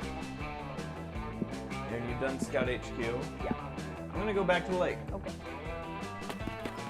You want to go swimming, but it seems like the god of the lake is in a bit of a mood today. It demands an offering before you can get into the water. The only thing you have to give is your favorite yo-yo, which you were playing with on the way there. The god of the lake accepts your humble gift and is actually kind of relieved you didn't leave something boring like a dead fish or the soul of a mortal. So in addition to gaining access to the lake, God blesses you with 2 fun. I'm so fun! I'm charming and fun! Just like in real life. Hey, someone different. Yeah, you're rubbing tanning oil on Joy and motor oil on Coculester when you when your horny activity is interrupted by Damien screaming at the sandcastle. I'm rubbing motor oil Yeah. on this guy. Fight me, dude! What do you mean you don't want to have a flaming hot Cheetos? I'm your king, and I demand Cheetos as tribute. Damien, please, unlike myself, most inanimate objects are incapable of understanding or producing speech. I'm not talking to the sandcastle, I'm talking to my subjects inside the sandcastle. The world is at There are risk people again. inside the sandcastle, and they're your subjects? Come on, Cal, this is an emergency. Join Calculester, dash over to Damien's sandcastle. You follow behind, spilling oil everywhere. Fascinating. This sandcastle is truly swarming with tiny humanoids. Where did you acquire this civilization? These are citizens of Smalltopia. I found them in the yard at Spooky High. Graciously agreed to be their king. He's a despot, cries one of the tiny people. We want a representative democracy before he came along. I knew they would die without my enlightened leadership over the summer, so I packed them all in my lunchbox and brought them to camp where I built them this castle. There was a massacre, cries another one of the tiny people. That lunchbox didn't even have air holes. Duh, if air can get in, so can deadly diseases. I was protecting you. We used to have hospitals and universities, despairs another tiny person. But now all we have is a mountain of sand and broken dreams. Our society is ruined. God, these guys have been such a bummer since I brought them here. It's like they're not even grateful. I've tried everything, threatening them, paying a Ravi to threaten them, threatening to pay a Ravi to threaten them again. Whatever. What about, I don't know, digging them an irrigation system? Or supplying them with microcomputers and learning software. Oh, good idea. Then I can threaten to take those things away if they don't stop moping. That'll cheer them up. That was You know what? How about Cal and I focus on improving the Smalltopian infrastructure? You can help by, This is delicate. If Damien's not allowed to help, he will definitely go apeshit, but most of his ways of helping involve going apeshit anyway. Quick, give him a non-destructive way to improve Smalltopia. Help him find some beach-appropriate decorations for the castle. He can't fuck that up, right? Introduce some hermit crabs. They can be Smalltopia's wacky but lovable neighbors.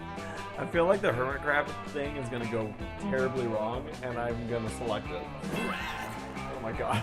Hell yeah, hermit crabs are badass. They're nature's crabs. all crabs are nature's crabs, Damien. So you're saying I'm right? Follow All my right, lead. let's wrangle some crabs. No, wait, those crabs are will overrun the city and slaughter the defenseless with small people. Hey lady, says a small voice, where do you get off calling us defenseless? That's pretty patronizing. She is merely looking out for your safety, tiny people. The crabs are much larger than you see, and Oh, what? You think we're too dumb to handle a giant enemy crab? These things have huge weak points. We'll be fine.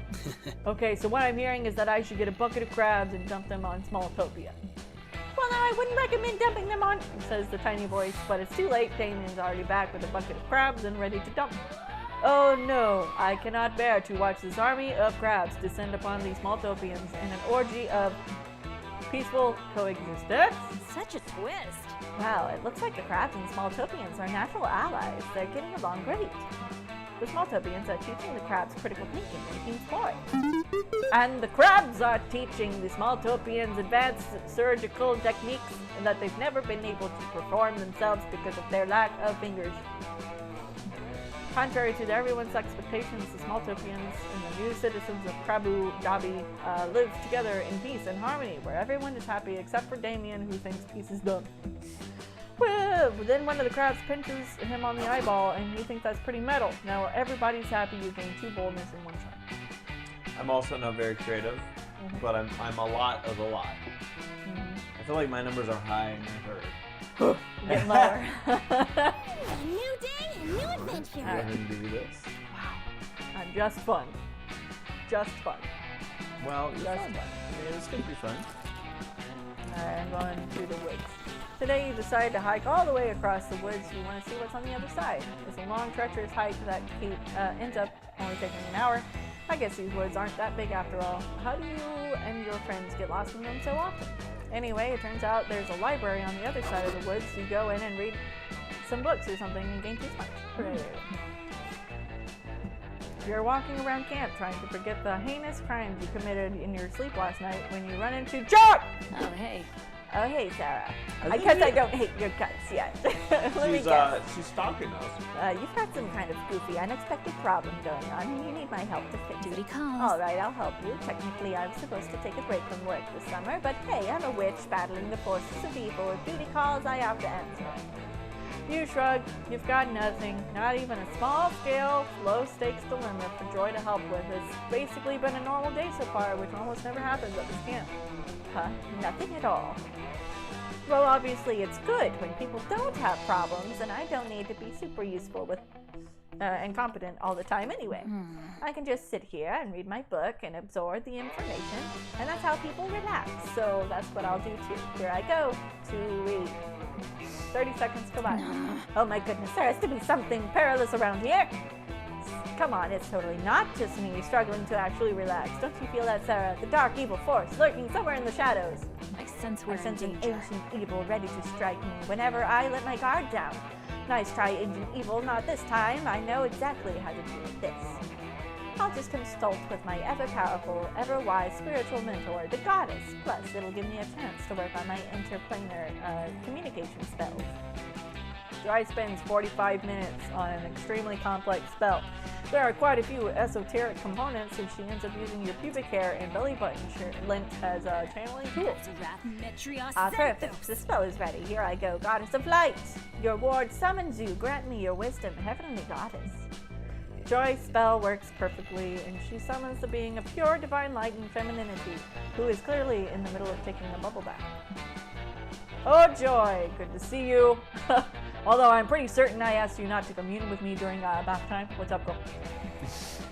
Goddess of light, your divinity smiles down upon me. I call for you in this hour of need, as I have sensed an ancient evil gathering his power to bring about the final calamity.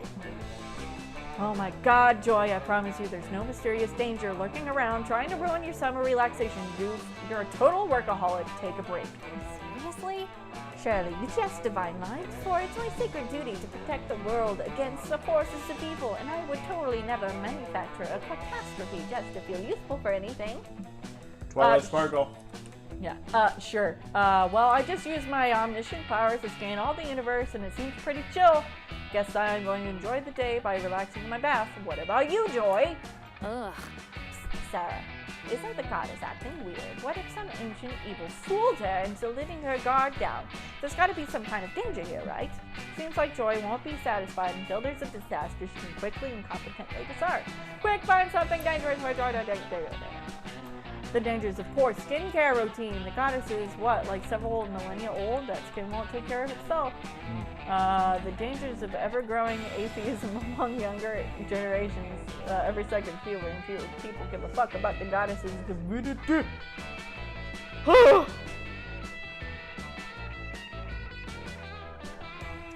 Skincare. I'm just gonna fucking ruin myself. You blurted out that the goddess should be taking better care of her skin. Excuse me, what did you just say to me, puny mortal? Joy, darling, what is this mortal doing? It's beyond my divine understanding. I can't believe I'm saying this. I think she's negging you? Mortal, are you trying to neg a triple goddess? Oh my god, you were totally negging a triple goddess and you totally got called out. You're speechless and ashamed of what you were just doing there. I cannot believe that you just did that to me. This is honestly why I have such a strong screening process for my disciplines. Like, mortals can be such shit. I know. I can't believe I brought her along for this commune. It won't happen again, I promise. And hey, super cool negging mortal, quick question. Did you ever consider that my skin is literally made of magic, incarnate, and doesn't age? And did you think about how negging is a really emotionally manipulative move, and that making someone else feel small should never make you feel better about yourself? And that, did you even consider that as an immortal goddess, I might not conform to your super boring conventional standards of beauty? Okay, goddess, I just want to say that I think you're really making some incredible points right now. I'm taking notes. Thanks, honey. I do my best, and my best is literally the utmost perfection in the entire universe. You're not a big It bad, really is. And but Sarah, you're still I'm super very disappointed bad in at you. this. Negging is not okay, and you've embarrassed me in front of someone that I really care about. Joy, you were already having a stressful day, and this fool just made it worse. Here, honey, I'm gonna cast down some divine judgment on her right now. The goddess of light hits you with a bolt of divine lightning. It gives you super intense bags under your eyes, and you also lose 2 charm and 1 smite. You're very not. Everybody choose an object, say your choice out loud to the other players before clicking. Mouse. I'm gonna say a baseball bat. Describe how you would kill someone with your chosen object. Player order is decided based on whose explanation is the most plausible. Start doing it. Throw it. I would just use a baseball bat. Like a baseball bat. I would actually choke them with it. So I go first? Tonight will be the night of the living dead. Choose where you want to sit, my boy. Oh no! She's sitting. Well, I mean, you can. I would probably say do it at this point. Just sit with both of them and hope that you can get in with the other girl. All right. You wander over to the campfire and specifically reserved for 2 campers 21 plus years old. You show your ID to the bouncer, and then you find Joy and Arabi and also a box of wine. All right, give me a second. Whew. Okay, I'm ready. I buffed my defense stat earlier. Do it, punch me in the face. I don't know. I don't think I can do this. You're moving around too much. Stay still, you frickin' babe. Ooh, yeah. Do it, Joy. Be the change you want to see in the world. All right, Arabi, here it comes. This one is for the coven. Joy punches Arabi in the face, and they both immediately explode in laughter. Yeah. Yeah. That was so fucking cool. Don't worry, I'm good. Pog. Fuck, Joy, you've got like such a good right hook. I love you. Impressive. I love you too. You're a goddamn tank, Arabi. And I also love wine. Where is this? Where is the wine? Oh, here it is. Cool. Honestly, though, I can't remember the last time that I had fun like this. I really needed this summer. I needed a break. Me too. I get it. You know, sometimes you just gotta do a few side quests before you move on to a main mission, you know? Side quests? Like getting all the chickens in Lon Lon Ranch, and those digital chickens, they always look so juicy and delicious. Fuck, I want KFC, but like from a video game. Oh. Well, I just realized something. Life is like a video game. Just think about it for a second. Every time you accomplish something small, it's part of a bigger mission. Like, you get an A in class or something, right? And that's all building towards, like, getting your degree. Small missions build up to big missions, and that's life. What a plot twist. No. You've got it all wrong. Life is like a TV show for sure. And here, I'll give you the perfect argument to support my point with rationality and wits.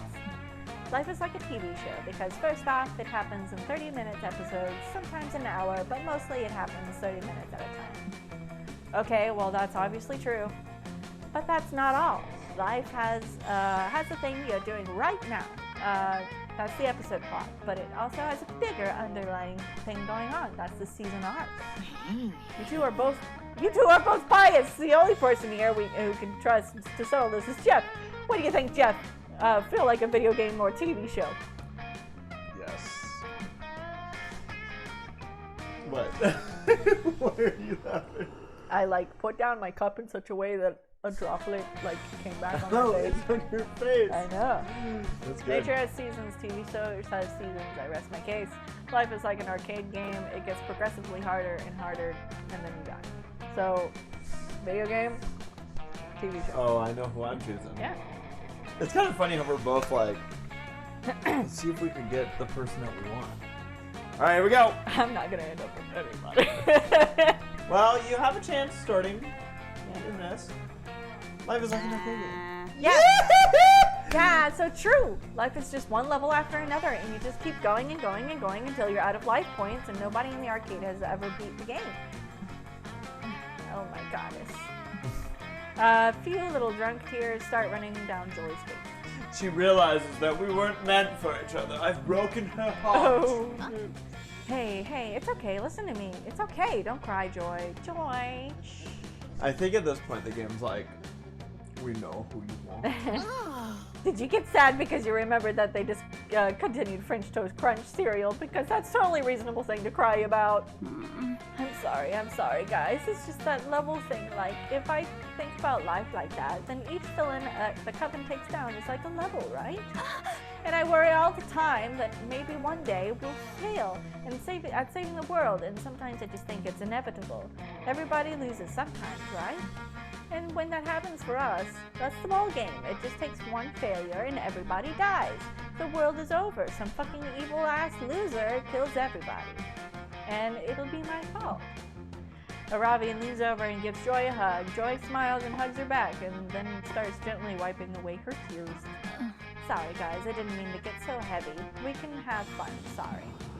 Wait a second, Joy, I think you're forgetting something about video games and levels. The thing is, dying in video games doesn't fucking matter! Power If you die in real life, that's it, you're dead. But that's why video game God intended one-ups. I mean, hasn't Hope died like 3 times already on her own? And she's still around, yeah? Yeah, oh my goddess, she has died 3 times. That second time I was like, Hope, I know you love your electric eels, but they're so dangerous to keep as pets. See, you'll be fine. Now you gotta figure out what's worth spending a 1-up on. I stockpile extra lives because I'm gonna need like 3 to tame the ice stallion of Svorgensnurd. booty calls. Well, I kind of want to know what it's like to be drained by a vampire. It's super lethal, but Dimitri says it's the height of a mortal pleasure. I'll just use a 1-up. I mean, I think I've proven my point. Life is like a video game, and I'm pretty happy that I've got teammates to rely on it too. Thanks, Hex, and thanks, Jet. Aravi? That's her name, right? Aravi. She's who I'm going for.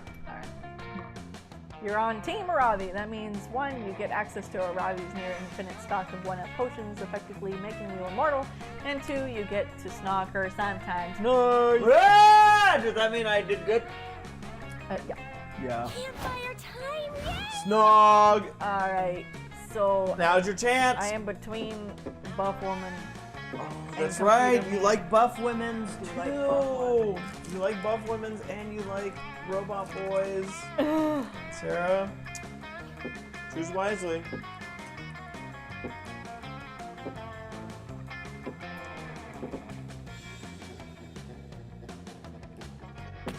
You gather around the campfire to sing a campfire song. CAMPFIRESONG song. No, that's not fair and not true. Of course it is. I've known Scott way longer than you have. He and I were at Spooky High together before you were even added to our roster as a new classmate. You can't just ignore the value of that long-standing history. We have a backlog of misadventures you can't hope to match. Yeah, well, you never match the bonding experience of us going to the gym together as he gets buffed for sports team, and I get buffed to destroy you and take you back to hell. Okay, but I always make sure I bring him freshly baked dog treats from my dad's, so he knows he's a good boy. Well, I always make sure he's using the strongest, most buff-making gym equipment, so he knows he's a gooder boy. And I help him with his homework, so he knows he's the goodest boy. You only ever have the answers because you copy off of Liam. It's the thought that counts. I'm Scott's BFF. No, I'm Scott's BFF. This argument doesn't sound like it's ending anytime soon, and although it's the most adorable thing you've ever heard, the yelling is kind of harshing your campfire vibe. Better give them a solid criteria to prove who's Scott's BFF once and for all, so you can finish your CAMPFIRESONG song. Alright, we all love Scott's cheeriness, but a true friend needs to be there not just for the good times, but also truly understand and empathize when he's feeling blue. Blue. Scott needs a friend with a vicious cockatrice that he can unleash at a moment's notice for some fun havoc at me. Blue? Yeah! Okay, I see where you're going with this, but I think we all know that feeling blue doesn't mean literally. Oh my god, I'm blue! I'm the perfect friend. No, that was about feeling sad. That's kind of feeling blue. Yes, exactly, and I feel blue all the time because I am blue. No, not that kind of blue. Feeling blue can be nice because it's a pretty. If it's a pretty day, then you match the color of the sky, which makes you feel pretty too, and that also helps you blend in if you suddenly need an attack with someone. No. So if Scott's ever blue, I can teach him to blend into the sky and use that to his advantage in sports team practice. God damn it! Why did he leave? Yeah, he's gonna miss out on all my great tips for if you're ever blue. I can't wait to be useful to my BFF Scott with all this knowledge. Dahlia practices her pitch to Scott by imparting all her valuable knowledge to you. You enjoy your time with her and also file away all these hot takes for your future audition for the Blue Monster Group. Okay. Class? Wait, what? Wait, what? Just click, I'll take a gallon. Oh, welcome. Uni here. Don't fret, let me explain how this works. I'll prepare you a drink, the drink of the day. You may choose to drink that one. Or if you're not interested, you're lucky. There's a mystery box with a second option. It could be better, it could be worse. But one thing is for sure, it will be mysterious. And these drinks choose whatever you want, but I'm not responsible for whatever you put in your mouth. I'm a wizard in training. For you to test my concoctions is somewhere between kind and reckless. Is this me? So, get ready and good luck. Is that me? Yes. Okay. I'll just let you. What do you say? Will you take the drink of the day? Or would you prefer the mystery box? I'll do the drink. Yeah, no, totally. I was testing your common sense. And you passed. Your prize is the drink you choose. I think this gives us points, right? Okay. Oh. No idea if I got the recipe right. Want to try it? Otherwise, you'll have the mystery box. Now, he's not confident in this drink. Did not seem to be, no. I might do the box. Mine just looked cool. I'm gonna do the box. Okay? Love potion number 9. The mystery box. So bold of you. Hope you're happy with it. No refunds. This is definitely going to be a warlock. Alright. The love potion number 9. The right way to get someone to like you more is by being yourself and finding someone with whom you can match. But the fast way is drinking this drink. Time to go glup glup. The Cosmopolitan received its name because it disrupts the very core of the cosmos. Thanks to it, any stat effect is now doubled for you, for better or for worse. I'm thirsty. Cool. So hard to believe you drank that. Good luck, I guess. Okay. Everybody choose a food. Say your choice out loud to so the other players quit clicking. Choose it. Burritos. Ooh. Player order is decided based on which food you would choose to have in monstrous quantities in a survival scenario. Burrito. Beer burrito. Alright, morning of the week 3. You've got 2 more weeks to go. My voice is dwindling. Okay. You got this. I have not been to the dome myself. Ew, I'm doing that shit. It's a typical bloody camp dome battle royale. While you're hiding to catch a breath, a suffered fist flies through the air and lands in your lap. You unfold it. The fist was holding a tarnished silver locket containing the photo of a loved one, likely waiting for the hand's former owner to return home safely. You toss that behind you, and you also find a crumpled up coupon redeemable for True Charm at Pedro's Pastrami Paradise. Rad, thanks, Mysterious Hand. You're on a team with Joey and Dahlia, playing a Camp Dome classic, capture the flag from the jaws of a hungry kraken. Dahlia's having a blast, but Joy seems completely uninterested. What's the matter with you, Joy? Aren't you having fun? I'm having a blast. Ugh. Nah, I'm completely uninterested in this. Wow, cool, thanks. Do you assholes need a narrator or not? I mean, I could be out saving the world from an actual kraken right now, but instead I'm stuck here playing a stupid game with no real satisfactory conclusion. What are you talking about? The satisfaction is winning! And as a fellow Coven member, I can't allow myself to win this game without your full support and happiness. You are not in the coven. Dahlia, we have been over this. You are not now, or have you ever been a member of the... It is I. The Coven! You say. Dimitri, what the hell are you doing here? Wouldn't you like to know, my beautiful black lotus flower? Yeah, I would like to know. That's why I asked. You want to skip ahead to my villainous monologue, I see, but you know how much I hate to rush through the foreplay. Well, regardless, I've joined Camp Rival Camp so that I may finally vanquish the Coven leader once and for all, while you are alone and distracted. The joys of making s'mores and singing songs and kayaking under the bitter, blustering, delightful sun are quite taxing on my brooding exterior, but such crosses I must bear. I'm here to Okay, to be honest, I got pretty bored and stopped listening to 6 sentences ago. But if you're a villain of the Coven, Broody not Liam, then you're a villain of mine. Dahlia, stop. For goodness sake, you are not a witch. You don't even have any magic. Sure I do. Watch this. Dahlia uppercuts Dimitri right in the jaw. She's tattooed the word magic across her knuckles. Oh, look! I understand that you're new here, so let me explain, Coven Dimitri. The fights begin with long, dramatic monologues laden with sexually frustrated undertones, then... Can do. She punches him with her other fist, upon which she's apparently also tattooed the word sexually frustrated undertones. Dahlia, please stay out of my way so I can wrap up this fight and we can all go home. This episode only has 10 minutes left of runtime. No way am I leaving my fearless leader alone to fend for herself against this frickin' creep. That's not the Coven way. Well, it seems the two girls have the same end goal, but can't compromise on how to get there, so maybe you can come up with a way to help them be more in sync. Force them to play DDR until they synchronize their movements, or give them Wonder Twins magic rings so they can sync up their powers.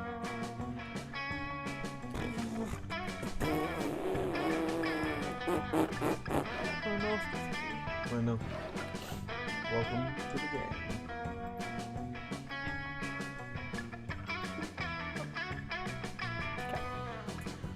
I fixed it. Oh god, I don't know. I don't know what's the more fun option. I feel like DDR would fit her more. I feel like magic stuff would be her thing. I feel like her thing would just be like, fucking let's get active. So fun. Fun. Everyone is pretty confused when you start dragging out DDR match, but you don't care. You're about to reenact your favorite Evangelion episode. This is the best day of your life. You want us to dance and sing? Are you sure this will work? I'm not much of a dancer, really. Nah, but I bet you're a natural. I love dancing. It's like punching, but with a backbeat. The two of them successfully learned to play DDR in perfect synchronization, but it doesn't stop there. You've been prepping for a situation like this for years. You also forced the two of them to eat ramen in sync, brush their teeth in sync, and finally share earbuds, the ultimate bonding experience. It seems nonsensical, but by doing these menial tasks together, Joy and Dahlia understand each other on a deeper level, allowing them to fight like a well-oiled machine. Soon they're ready to fight Dimitri and Evangelion. Trash said you are already brought 2 giant robots to the Camp Dome arena for them to mount and fight in sync. Wait, why do we have to fight in giant robots? I thought we'd just, use a combination of spells and punching until Dimitri retreats. No, fuck that. Fuck logic. You've been waiting for this moment all your life. Get in the fucking robot.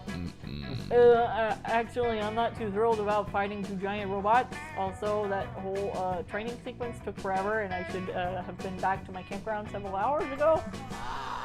Ain't no backing down now, bozo. Eat my metal fist! I'll be back. Do you guys hear that? I think it's her evil calling me back to the dark abyss. Like right now, I'm gonna go. Dimitri throws a smoke bomb in the ground, and when it clears, you can see him sprinting away from the camp dome. At least he's gone, but you're still bummed that you didn't get to reenact that Evangelion fight. But hey, thank you for helping Joy and Dahlia get the robots get in the robots and hug you in sync. It gives you 2 drive and 1 volt. I just want to chill. All right, I have not been to the manor, so I'm gonna go to the manor. Have I been in there? I don't think I have. I think you're making moves on your girl. That day in the haunted manor, you accidentally stumble upon a cult meeting in the hallway. The cultists are wearing terrifying black robes, standing over a bloody body and chanting you try to flee, but one of them shoves a flyer in your hand. The ink burns your eyes to read, but you manage to find the words new recruits get health care benefits with same-day sign-ups. What? Sold? You gain a bunch of new cultist buddies and your new insurance covers spontaneous 2 boulders. Gross. Cool. You're enjoying a romantic afternoon picnic with What Joy. happened? You made sure that everything here was vegan, including the picnic basket and the blanket. Impressive. Gotta say, Jeff, this is pretty impressive. I don't know, I didn't know you could weave a blanket out of tofu fibers, but wait, fuck, did it really just start raining? Sudden inexplicable rain? Impossible. Al Roker promised it would be a sunny day, but despite Al's prediction, a menacing storm rolls in. Ooh! And a bolt of lightning strikes 2 feet in front of you. That's pretty scary, but the sexy villainous magical warlock that steps out of the lightning is even scarier. Joy, my old flame, my most powerful nemesis. Just seeing you fills me with lust and blinding rage. My goddess. Oh, goddess. Jeff, this is Salome. Salome? Salami. My ex-girlfriend. Salome, what are you doing here? We broke up ages ago and I already defeated you in the season 5 finale. Ha! That's all lube under the bridge. I was stalking your bikini pics on the Insta yesterday, and I saw a post on Xarek's feed. You were hanging out with that bug-faced buffoon. I'm filled with horny jealousy. Joy, if you wanted to have crazy, hot, lubed-up rebound sex with an ex-lover, why didn't you call me? We were electric together, honey. Ugh. Holy shit. It's none of your business, but I was not having rebound sex with Xarek's. As usual, you are completely blinded by your own thirstiness. Blinded by Oh, well, if you're not in the mood for rebound sex, I guess we can have kind of sex if you want. Makeup sex, hate sex, break from doing your taxes sex. Anything you want as long as it's sex. Enough of this. Listen, Salome, I'll admit that we had pretty insane sexual chemistry, but I called it off for a reason. I always get way too messy. It always gets too messy and too fast. And also you're evil. Remember when you dressed up in that leather harness and to distract me and your poisonous misspell killed like 180 people? Yeah, I've got to pass on this. Oh, what a disappointment. I didn't want to do this, but I have no choice. I'm forced to use my secret weapon of seduction. Prepare yourself for this foot massage coupon. You gave me some romantic coupons on our anniversary, and I saved them all this time. Now I'm redeeming this coupon to completion. Ugh. I cannot believe that I have to explain this to you, but romantic coupons are not legally valid, especially after a breakup. Duh. Super duper duh. Ridiculous! There's no expiration date on this coupon. But I suppose I can be reasonable. I have a whole collection of coupons here. How about a trade-in? We could redeem this castor cleaning coupon for my doctor, or this coupon for a free Brazilian wax, or this coupon for one free sexual yogurt experience from Yogurtland. This cannot be These real. coupons are definitely bullshit, but picking one is probably the fastest way to get Salome to leave us alone, Jeff. Which coupon should I pick?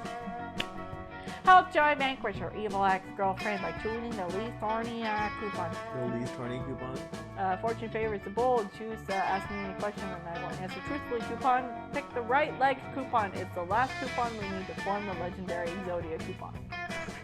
What? It's a Yu-Gi-Oh reference.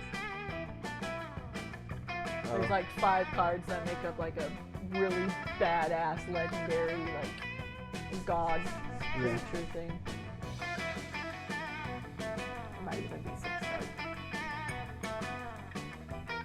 This is the first one because I feel like they might actually think the bottom one is like. Okay, that was not bad. Whoa, seriously. The truth coupon is the most dangerous coupon in the whole bunch, Jeff. I didn't realize you were so bad. I'm surprised myself. I never thought your little friend would recommend something so bold.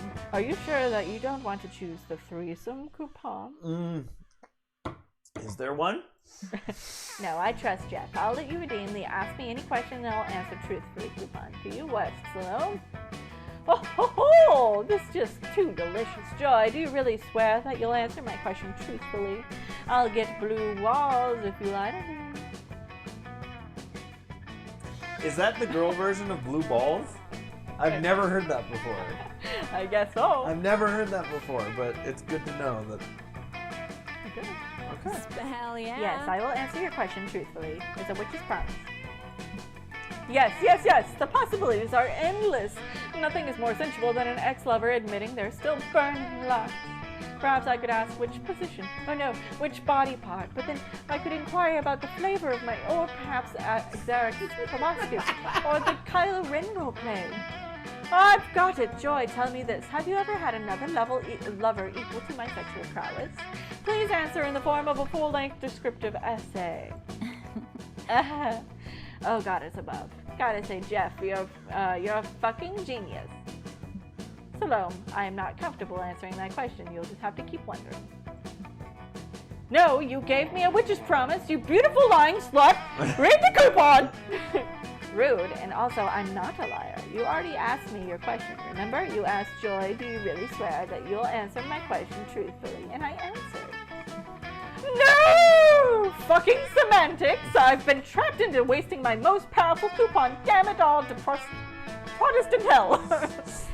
Mark my words, Joy, someday I shall seduce you. And Jeff, you've made a very horny, very powerful enemy today.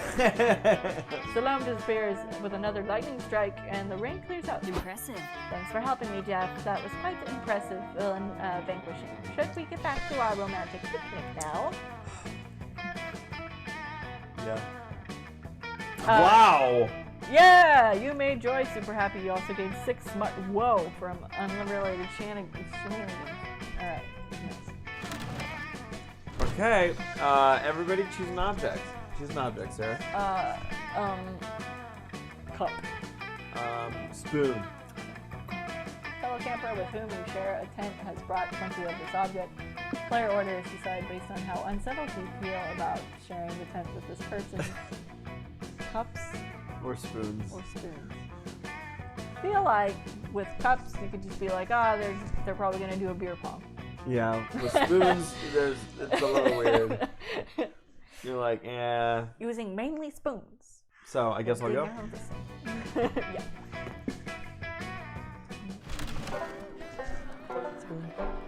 I need to get away from this. Let's do this. Is that Sungwon? Does Sungwon do the voice of the character you do? Alright, I have not been to Scout headquarters. That'll be the last place I want to go. That day, the Monster Scouts hike around the camp, cleaning up litter to respect nature and stuff. Nobody but Coach gives a damn about picking up trash, but it does quickly become a contest to find the coolest garbage. Some find used condoms, others find weirdly shaped fruit. You somehow find a Rembrandt. It's an original. A painting? Yeah. The mystery of how a Rembrandt ended up here will go on the trigger the most epic adventure you all will go on during the summer, but it won't happen on screen. But you'll gain some creativity just by looking at it. So magnificent. Whoa. Always believe in yourself. So sell as many Monster Scout cookies as you can, kids. They're delicious, affordable, and each cookie technically contains a full serving of vegetables. Fantastic! Yeah, hell yes, Coach. We're going to annihilate the general public with our cookie selling skills. We're going to sell so many Scout cookies it'll be scary and weird for everyone. That's the spirit. Godspeed, Scouts. I joined Scouts for the s'mores and the hot uniform, but cookie selling is not a vibe. Narratively, it's just an invitation for shenanigans. Well, if it isn't Dahlia, Joy, and Jeff from Jet Camp Spooky, our most hated Scout rivals. Oh my goodness, shenanigans already. See, this is what I was talking about. What the hell do you want? We don't have any time for your camp rival camp bullshit. We've got cookies to sell and badges to earn and victories to grasp. You're not even worth I don't even bother selling your inferior cookies. Camp rival scouts outsell your pathetic troop every year. And this year, the troop with the highest sales in the region gets to decide which charity all the profits will be donated to. We shall defeat you at any cost. Fuck yeah, Dimitri's right. We're gonna sell the most cookies ever, and then we're gonna give all that money to PETB. You know, people for the erotic treatment of both. Dimitri and I are both super bangable, and we're willing to get naked to make a sale. Your troop has no chance, and just in case we got our secret weapon. I can't believe I'm asking this, but what is your secret weapon? I'm not actually interested. I just have a strong feeling that it's going to be idiotic. That's the forbidden secret of our troop, but since we're rivals, I'll tell you, we hide a razor blade inside each rival cookie, and we fill them up with lots of poison. That way, if you eat a cookie, you die. And if you're dead, there's no way you can buy cookies from any other Loser Scout troops. Ha! Catch you later, losers. Alright, we're obviously gonna stop them. Wait, are they saying they do that to their cookies? Yes. Oh, wow. To kill people so they don't buy any other cookies. Yeah, they're our rivals. We can't sell less cookies than them. That would be losing. Holy shit, no. Dahlia, we can't let those guys kill a bunch of innocent people with razor poison cookies. I guess we'll need some kind of plan to stop them. Aha! I have a perfect plan. Since we're witches, let's do some magic to stop Morty and Dimitri. We're both in the coven after all. Not in the coven! Dahlia, you're not in the coven, I swear to fucking goddess!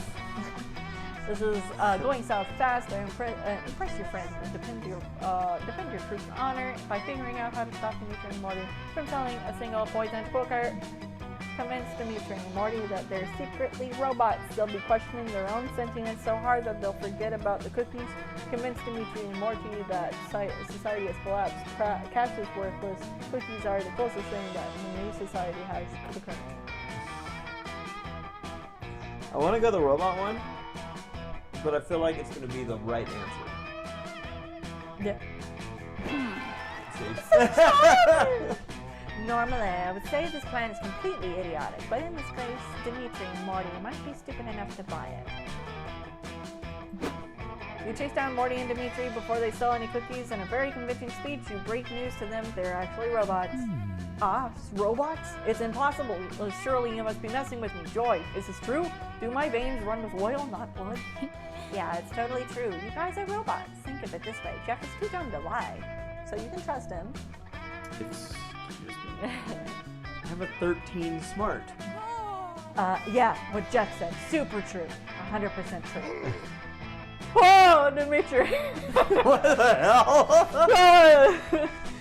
Maybe the government decided that our natural sexiness was too dangerous and decided to replace us with robot doubles to protect the world. It makes so much sense. I thought you might be a robot after I touched your abs for the first time. I thought this shirtless vampire is made of steel! Thank you for your kind words, friend. Your abs are also solid as rock, or perhaps solid as metal, as in the metal of our robot bodies and robot tabs. I'm the world's first robotar, 50% bull, 50% robot, 100% man. Tremble before my synthetically engorged dick. Yes, my BFF bestie, what should we do now that we have infinite powers of technology at our fingertips? I mean, I guess we could sell cookies, but I'm kind of curious how long my robot body can last in an orgy. That's what. Leave the cookies behind. Cookies are for mere organic beings. I vote orgy. I underestimated Well, you. guys, I guess our cookie problem is solved. That worked. Literally perfectly. Nice one, Jeff. Joy, Jeff is so good at coming up with ideas. Maybe we should admit him to the coven with us. Joy's so pleased at your success, she doesn't even bother to correct Dahlia this time. You gain 4 fun and 2 creativity. Oh, fun! Yeah, I know, it's your drink that's making all your things go up so fast. Holy shit. So if you fuck up, it's gonna really hurt. Oh, that's what it was saying. So Yeah. if I lose points. Yeah. All right. Where are you going?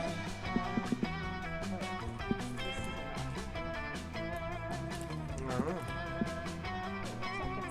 It does, but I don't know what it is. You do dare go there. I'll go to the lake. You head to the lake to get your tan on, but as soon as you get there, it starts to rain. Most of the beachgoers leave. But no, you will enjoy a fun lake day, damn it. You had a really rough morning, and you won't let anything else stop you from getting fun. You aggressively splash in the lake and laugh as loudly as you can, hoping the clouds will give up on trying to ruin your day. Instead, the lake gets struck by lightning. When you wake up from the electrocution coma, you're on shore. Onshore, the sun is shining and you have a cool new facial twitch. You win, you gain 2 fun. Yeah. Really fun, guys. Really fun. You're taking a walk, which is your go-to excuse to get some good farts out What? when you see Joy and Scott. What? It's like they're running around with cameras taking pics.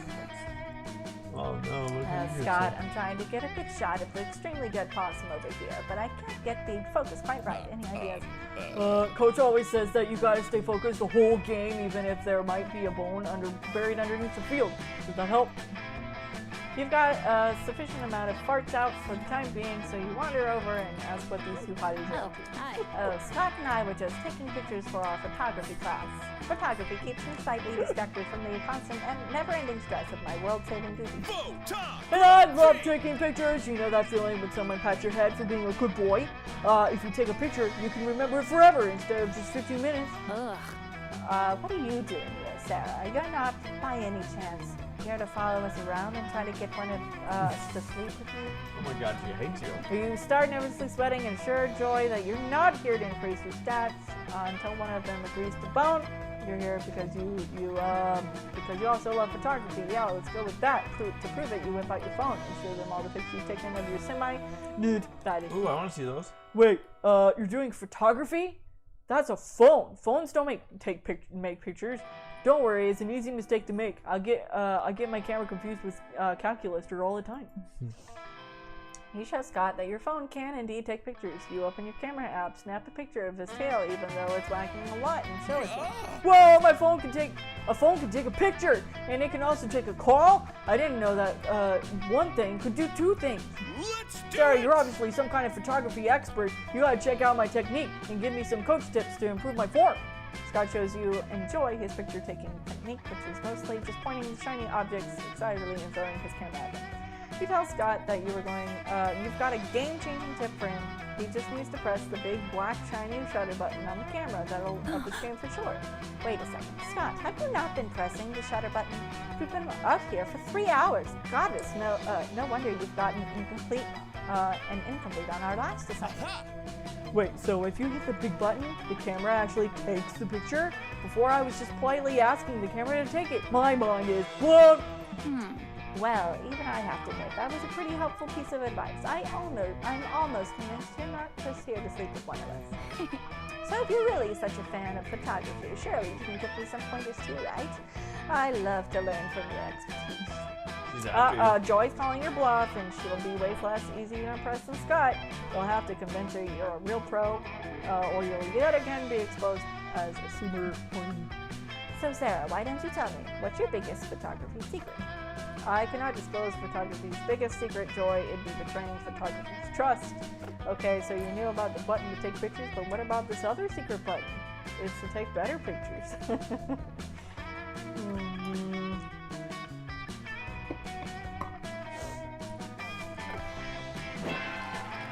So charming. I guess.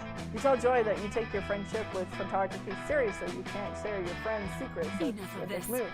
Wow, Sarah, that makes 0 sense. Like none. Nonsense. This is nonsense. Nonsense. Oh, bro. Really, Joy? I thought Sarah was kind of being a really good friend because bros respect their bros' privacy, you know? Well, I guess that's a good point. Respecting privacy is one of my foremost values as a feminist occult practitioner. Blech. To be honest, I've been working with my therapist lately to try being a bit more patient with people and judging a little bit less. Especially when it comes to my friends, you know? I want to value my friends based on their intentions, not their admittedly limited intelligence. Dude, that's awesome! I love being judged by intentions and not by how long I can sit still with peanut butter on my nose. Exactly, Scott. It's a good point, and sitting still with peanut butter on your nose would probably be hard for anyone. So Sarah, even though your comment was dumb, like super insanely and unfathomably dumb, Not half bad. it showed that you value the intimacy of your friends, and that's what really matters. Joy pats you on the head and gives you a snickerdoodle cookie. Yay!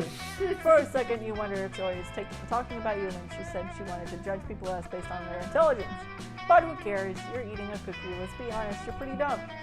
You don't get any smarter from this whole encounter, but Joy's magical snickerdoodle gives you 2 boldness and 1 fun. Be more fun. All right. Everybody chooses a song. Say your choice out loud. I'm gonna sing a song. It's a small roll. Let it go. Oh boy. Player owner is decided based on which song is most likely a form of government mind control or disguise. Start reading now. Oh, small roll. It's a world of laughter, a world of fear. I'm going first. Tonight will be the night of the living dead. All right. You'll have a chance to maybe get over there. I'm just gonna keep going. Yeah. You wander over to the campfire, hoping to peer pressure someone into making you a s'more. When you find Milo, Arabi, and Hex are all gathered around with notebooks. What up? What Hey, up? Jeff, check it out. We're doing poetry. It's like normal sentences, but deep. Aesthetics on Exactly. point. Hex is as a reaper with the finest taste in the living arts. Of course, I am a poetry stan. In my infinite compassion, I thought that poetry would have a nice exercise for Arabi to connect with her feelings and embrace the now with a little more joy.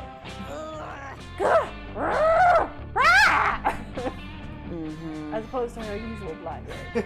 That Come on. fucking wrecked my voice just now. Come on, Arabi, poetry is tight. I mean, usually I express myself with the flavor of Pringles I'm eating, but Milo's shown me I can express those feelings with words.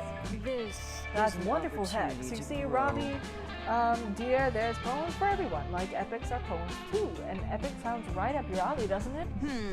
I don't really get it. I mean, my grandmother used to read me the Mahabharata, but when I was a kid, but that one was cool, and it might count as an epic, I guess. And I'm trying to put my feelings into this poem, but the only feeling I have is deep desire to win. Do you have a desire to win? What do you want to win? The battle against your own vulnerability? Get good. No, you do. I want to win the poetry, obviously. Arabi, this is not a competition. Poetry is the opposite of competitive. You're insulting Sylvia Plath by implying otherwise. As usual, Milo's just lying to my face so they can get an advantage on this poetry battle. Nice try, Milo. That trick won't work on me. Besides, I told you this over and over. Everything is a competition. Ooh, get that attitude in bed. Everything. What about, I don't know, sleeping? Yes, it is. It's a competition for who can get the most of it, or you can do a challenge run to see who can survive on the least sleep possible. Well, what about yoga? A competition for who is the most bendy and sweaty. Duh. Wait, you guys listen to the poem I just wrote. Bagels. They used to be everywhere, but now they are inside me. That's a metaphor for consumerism. Milo's getting frustrated with Arabi's lack of vulnerability, and Arabi's about to physically fight Milo, intervening before someone's feelings get hurt. Ever heard of slam poetry? The poetry that you can turn into a blunt weapon to beat your opponents with. Whoever can climb the enemy to the death of the winner. Arabi, you haven't been writing poems. These are just walkthrough guides. If anyone here is a winner, it isn't you. Well, I'm not choosing that one. Well, did you just say blunt weapons? I specialize in blunt weaponry. No, Jeff. Slam poetry is a form of poetry reading that rewards the most ham-fisted performance possible. It's too late. Arabi is no longer listening. She's rolled up her poems like a newspaper, and she's using them to beat the shit out of a pair of nearby goblins. Those goblins were clearly just taking a union-approved smoke break from their normal gig of being dungeon monsters, but Arabi doesn't listen when they insist they're off duty. Even though the goblins are screaming in pain, they do seem like Arabi's poetry. If we're gonna die, at least we're beaten to death by such beautiful words! Seen any loot around here? Sick. Check out the loot I got from these dead goblins. 2 whole packs of cigarettes. Noise. Do you even smoke? Fuck no, but I can craft, I guess, a cigarette helmet? Is that a thing? When life gives Well, you I'm lemons. scandalized with this violence, but do you feel a bit better now, Arabi? Yeah, it kind of felt good to let it all out like that. Maybe poetry really is a good outlet for anger and other bad feelings and stuff. Oh. I finally understand poetry. It's truly a beautiful art. I'm so happy we're finally on the same stand. Yes, a beautiful art, just like taekwondo or jujitsu or cutting someone's head off with a longsword. I want it poetry. You know what, Milo? I think I definitely will be writing more poetry in the future, especially if I run into any more low-level creatures. Oh, that's adorable. So happy I could help. And I was right from the beginning, and I knew it. Steph, You know that teaching Arabi to beat people with poems just to gain her affection is super irresponsible, right? Sick. And being irresponsible is what I'm all about. Fist bump! Heck yeah, everybody's happy except those goblins who are near death, but you didn't come here to fuck a goblin. Unless there's some sort of super secret ending for that, which in case you're game. Home is where your booty sits the comfiest. All right, you gonna go get her? Walk over to where Joy is relaxing with her book by the firelight, ready to ruin her privacy, but before you can sit down, Dahlia appears with a laptop. Joy, thank goodness you're not busy. I have something important to discuss with you. Can't I read in peace? Oh yeah, sure. I'm not busy at all with this book. I've been trying to finish since I got here, and I'm only on page 15 because people keep interrupting. Huh, great. I need you to be serious and stick with me for a moment. This is very important. Dahlia opens the laptop in a PowerPoint presentation. It's got a rainbow gradient background with lots of text transitions, and it's titled "Improving the Coven" by Dahlia Aquino. You see, Joy, it is my duty as a Coven member. You are not part of the coven. You're not a Coven member. To always keep an eye on the Coven's performance and look for ways to improve it. It's one of the benefits of having a member with military background. No need to thank me. Don't worry, I won't. Now let's start with efficiency. I've analyzed lots of the Coven's previous adventures, and they always rely on a magic spell or artifact saving the day at the last second. What a plot twist. Well, yeah, of course. That's how you build suspense. Otherwise, there's no dynamism to the plot, how the plot unfolds. True, but it's a waste of resources. I propose that we make a super spell artifact that we can use in all situations. I've suggested a magic bazooka. Not happening. I'm not doing that. Next up, the dress code. You, Faith, and Hope will have got a black and purple color scheme down, but your outfits are also different. Therefore, I propose we put a standard issue Coven uniform, preferably something camo, and that will show off my rippling abs. A uniform? No way. Haven't you ever heard of expressing individuality? What? Soldiers don't need to express individuality, Joy. They need to take orders and look hot doing so. Joy is rolling her eyes so hard that you're worried she's going to have a stroke. Maybe you could suggest a Coven improvement to end the argument? Well, the Coven's power is based on the triple goddess. They always need to have 3 members, not 4, so... after which much analysis have concluded that the Coven needs to be 80% more animated.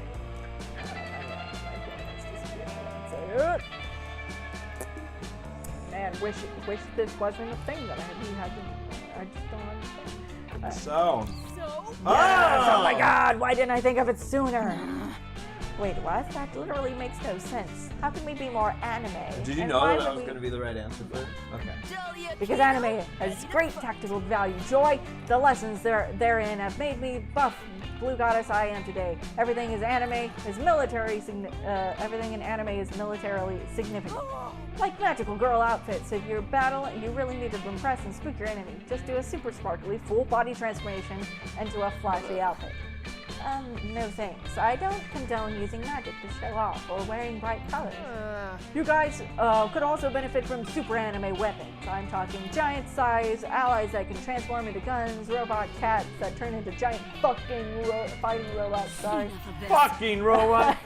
That's all nonsense, Dahlia. Nothing like that even exists, nor does it deserve to. Come on, Joy, give it a chance. I mean, you could at least give names to your special moves. What special moves?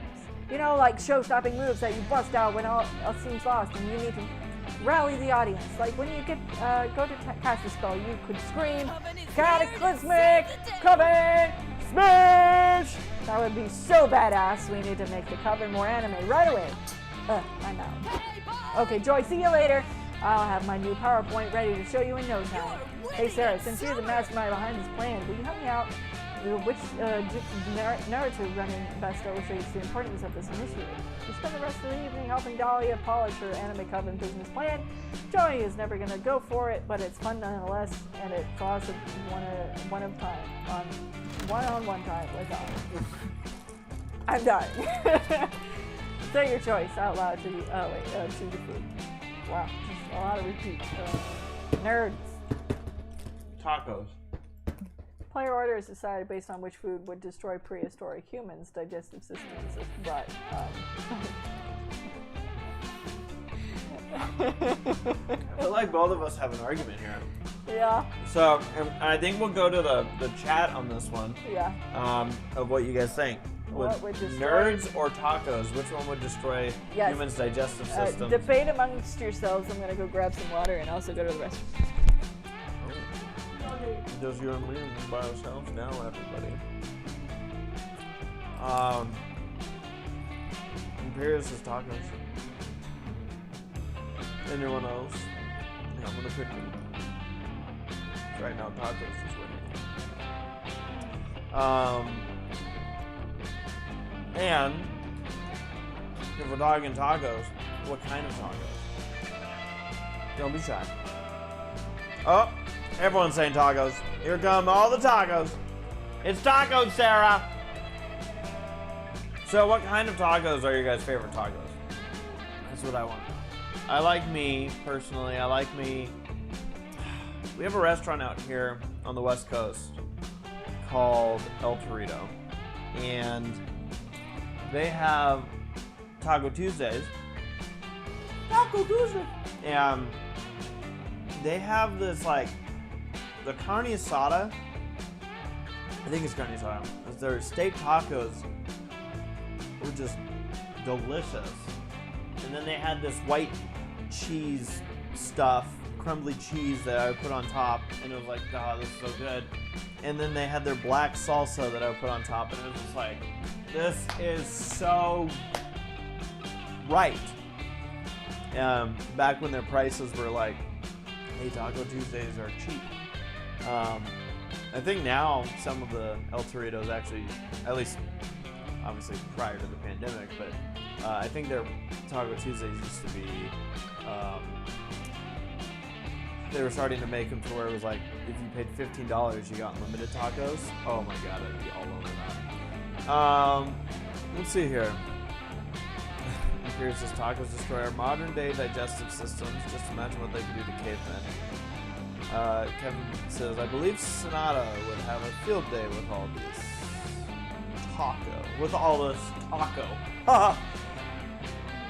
Anime Guy once says Taco Bell taco would kill anyone in prehistoric times. All fair points. All fair points. I miss Taco Tuesdays at El Torito, Sarah. Yeah. When are we gonna do that again? There's one within an hour. Too far. Okay, pick your tacos. Pick my tacos? Is that what Yeah, you just go first. Uh-oh. You broke it. Ya broke it. Ya brony. Jabroni. Thank you all for your input Yeah. and helping me out. Alright, I win. We're almost done. I don't know how did they figure this was 90 minutes? Are we just having too much fun? Silent reading and not doing voice acting. Am I losing it, or like even though we keep swooning our girls, it feels like the game's like we don't care. I'm gonna go to the woods.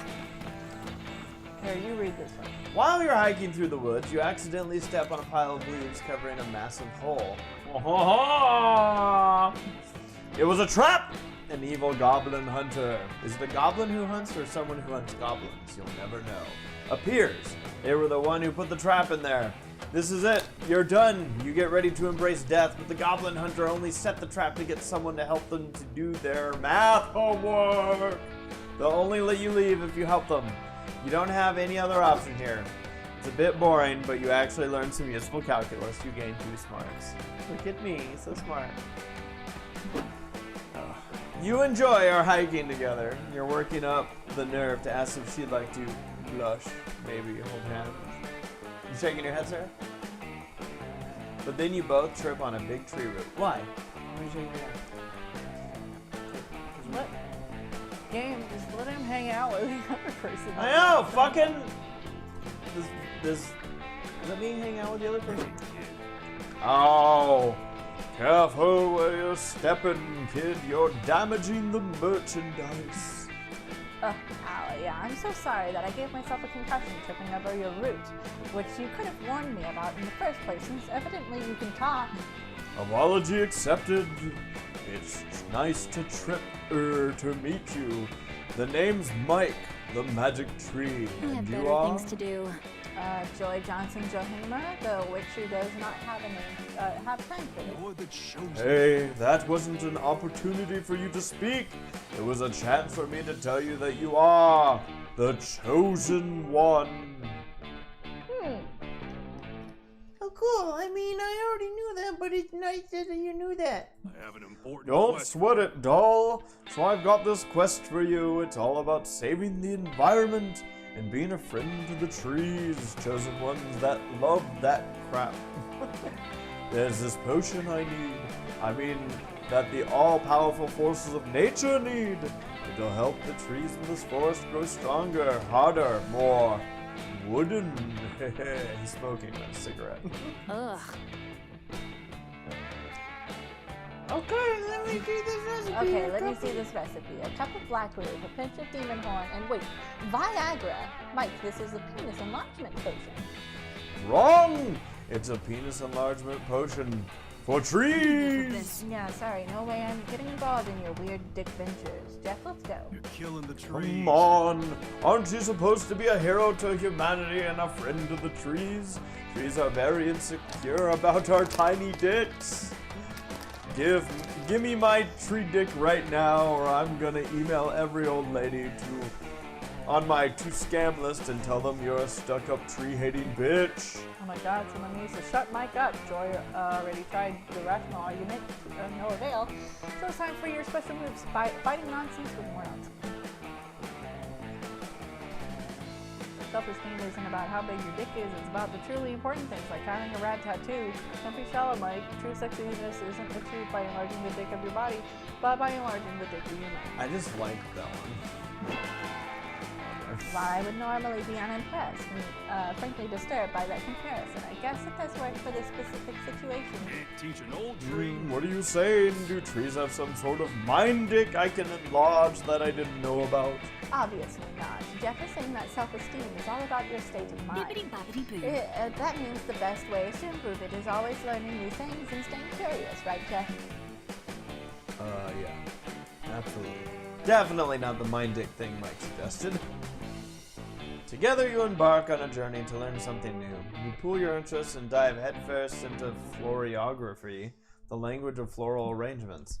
Now Mike can send old ladies scam emails in the language of peonies and dandelions. Penis. Peonies. And you can arrange a heartfelt missive for joy. Win-win. I admire your delicate weasels. You are so You're so weird, Jeff. Thanks, though. These are so cute. Darn, it was supposed to say something way more suave than that. Oh well, you still gain 4 creativity and 2 charm. Let's go. Alright, Get him, Tiger. today at Camp Dome, this game is 7 minutes and Heaven Extreme. To volunteer yourself as tribute for your camp, you put on some lip balm, ready for some hot kissing, but it seems you got the rules wrong. In 7 minutes of Heaven Extreme, they straight up murder you, and you need to stay in literal heaven for 7 minutes. Oh. They stab you repeatedly. You're sure you're going to hell, but no, heaven's beautiful, and it's all you ever wanted. You want to stay, but they bring you back to life. You are cheered by your teammates, but you will never be the same after being taken from heaven. You do look more heavenly, though. And that translates to Tucson. I just like your fart walk that you had earlier. After that, you all enjoy a rousing game of grenade soccer. Well, not everyone is enjoying it, I suppose. My goddess. Heck, it helped me. This is insufferably boring.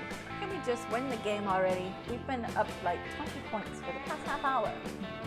I would also love to move on from this. Happiness is such a fleeting creature, always giving us chase. Sorry. But in order to chase it, Damien must first stop kicking the grenade into the wrong goal. Shut up! I told you already! You know what you're talking about! This is the goal I was told to worry about. We told you to worry about it because you're the goalie. You're supposed to prevent the enemy team from kicking the grenade in it, not kick it in yourself. You're also sick of this and about to back Joy up, but when you, then you're interrupted by the doorbell ringing. Wait, there's a doorbell? Ding dong. Sup, I've got a barbecue pizza delivery for a goth babe and a sexually ambiguous creature of death. It's good to see Violet from The Incredibles. It's good to see the lady from The Ring have a job. Yeah. Hello, I see you read my Tinder bio. Pizza. Order pizza though. Sorry, are you sure you're in the right place? Where's my tip? Yeah, I got a little lost, but the delivery address is clearly 666 Murder Dome Way, so how about giving me a tip? Pizza. I'm sorry, darling, but this isn't the place. I would have never ordered a pizza anyway. I much prefer fine cuisine to that freeze-dried mozzarella frisbee you call delivery food. Enough of this. Yeah, and I'm vegan. Listen, we're in the middle of something right now, and I have zero patience to keep convincing you that I do not order. Okay, I get it. Sheesh. I'll be on my way. Wait, was that pizza not for us? Damn it, I'm starving. If I'd known we were about to eat, I might have actually done whatever stupid fucking things you guys were telling me to do in the end of the game. Well, back to go with you. Wait, seriously? Hey, wait, that is our pizza. Are you sure you were like super adamant that it wasn't yours? Fancy meeting Well, you we here. were wrong. I mean, as you know, I'm illustriously internet famous. If you could please shower me with an adoration and give me the pizza, that would be fabulous. Look, I'm down, but if I get caught giving food away for free, I'll get fired. You better have like super solid proof that I should give you this pizza. Oh, you can falsify some proof, all right. How are you going to convince the pizza girl to hand over the pie? Murder someone, poses FBI agents, and demand pizza as evidence. Explain that Damien is Hell's royalty, and such as he has first night rights in the pizza.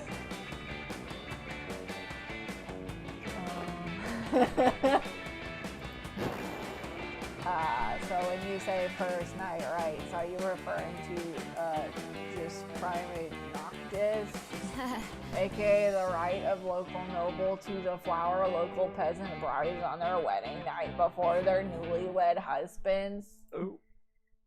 Sure.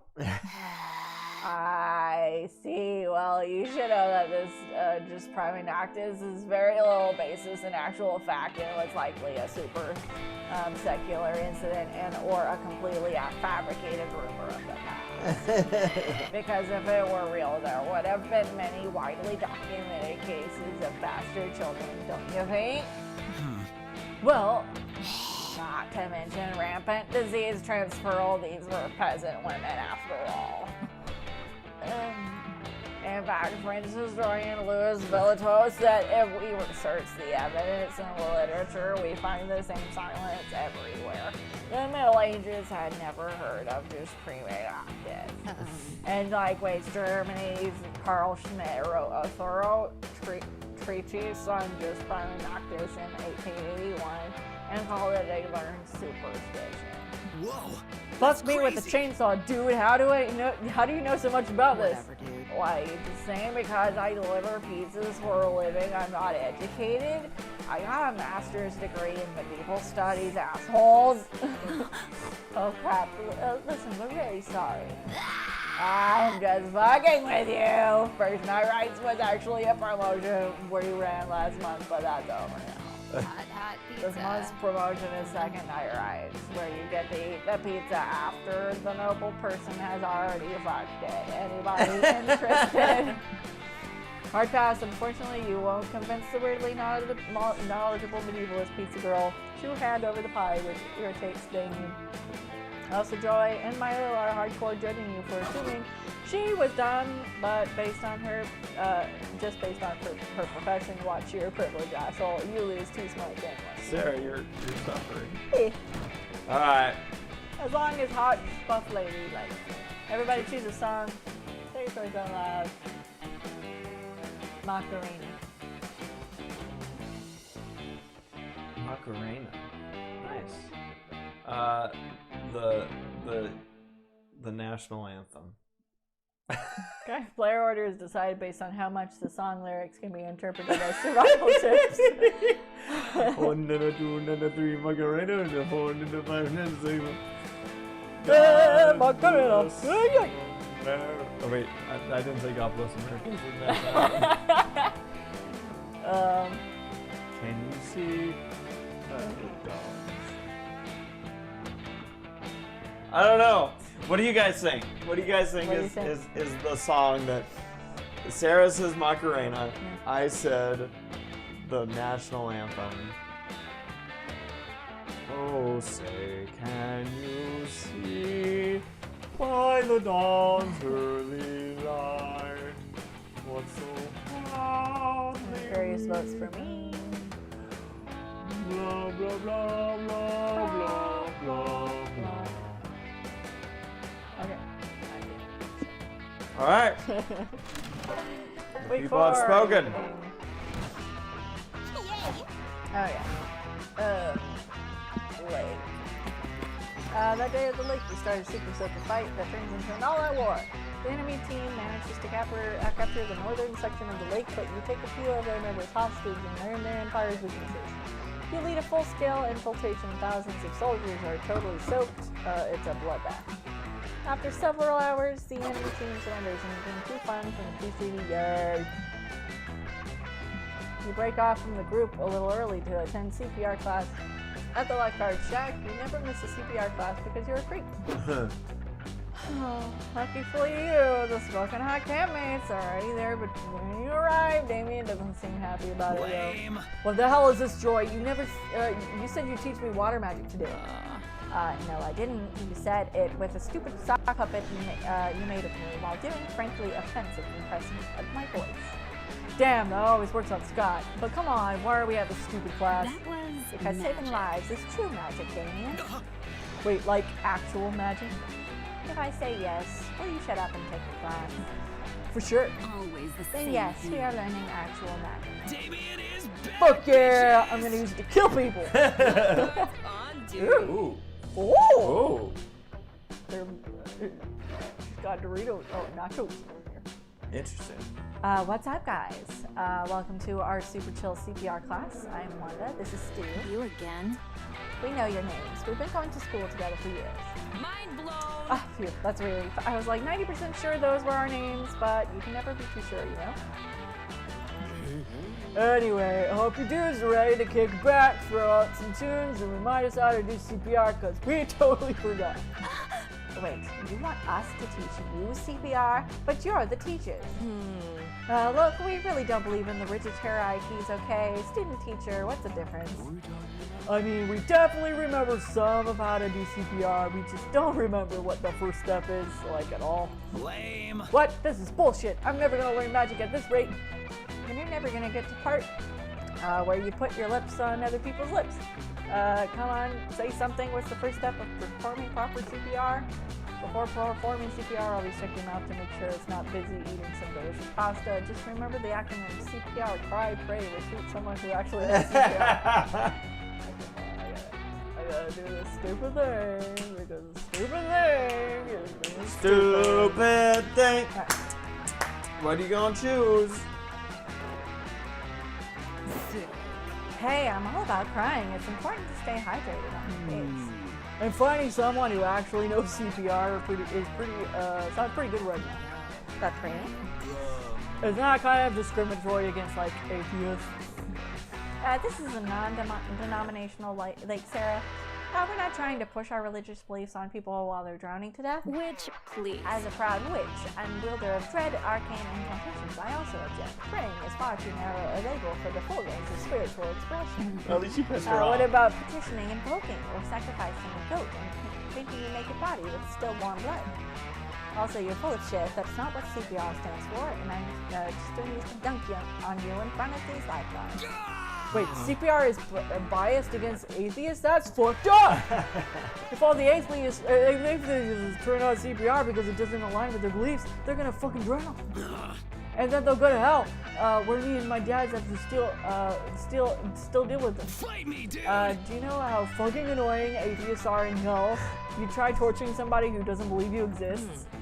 I'm so sorry, everybody. We didn't know CPR had such problematic roots. Your life is in From now good on, we'll be hands. using a much more inclusive life-saving technique, lung transplants.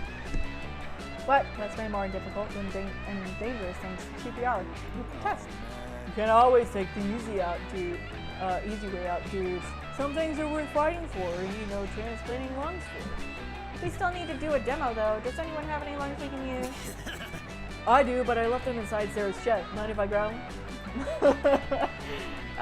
You definitely do mind, but it's hard to protest when your lungs are being stolen. You escape with your life, but lose 2 boulders of creativity. Sarah, you're gonna have 0 creativity by the time you're done here. You're what? Whatever. I'll go to the dome. That day, you joined the merciless trials of the Camp Dome. Your team was faced with a potato sack race. It seems easy, but this is the Camp Dome, and so the potato sacks are filled with swarms of bees. Your teammates are discouraged both because they are not fond of bees and because the enemy team is mostly comprised of symbiote bees. Aren't all bees sentient anyway, giving them a clear advantage over you. It all looks dire for you, but you use your cunning and remind the enemy team that the bee population of Earth is inexplicably decreasing and bees are heading towards an unavoidable extinction.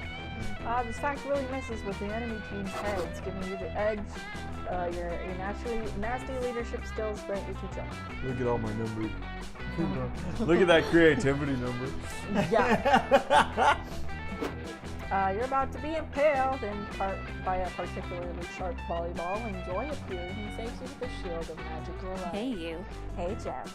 Don't get any horny ideas just because I saved you. Saving people from getting impaled is just what heroes do. I volunteer as tribute! What? Did I say someone saying about what heroes do? Because whatever it is, I'm doing it. I'm the hero. It's me. Who are you besides the hero? You mean you don't remember me? Curse the Chancellor and his vicious disinformation campaign. My name is Batness, and I'm here from Camp Rival Camp to save you all.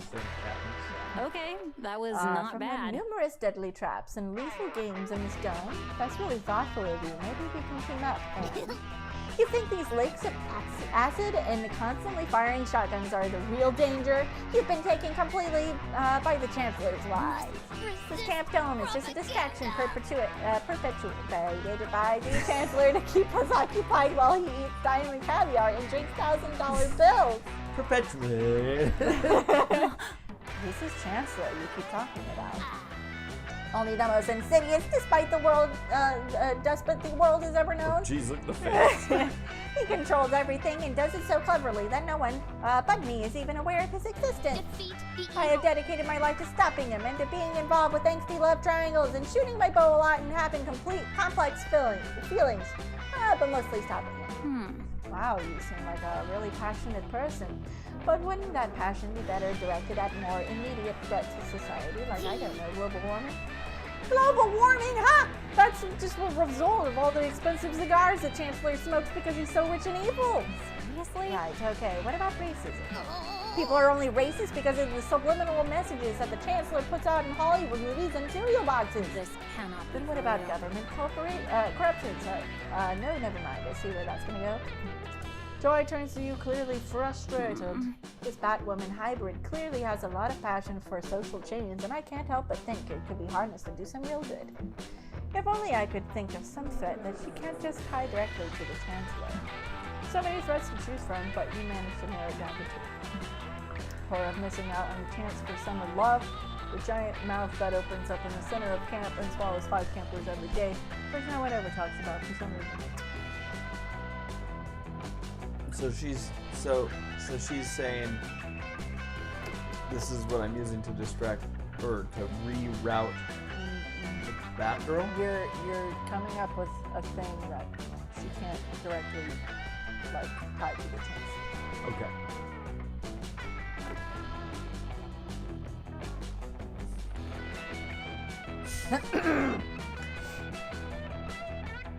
Yeah, let's do this one.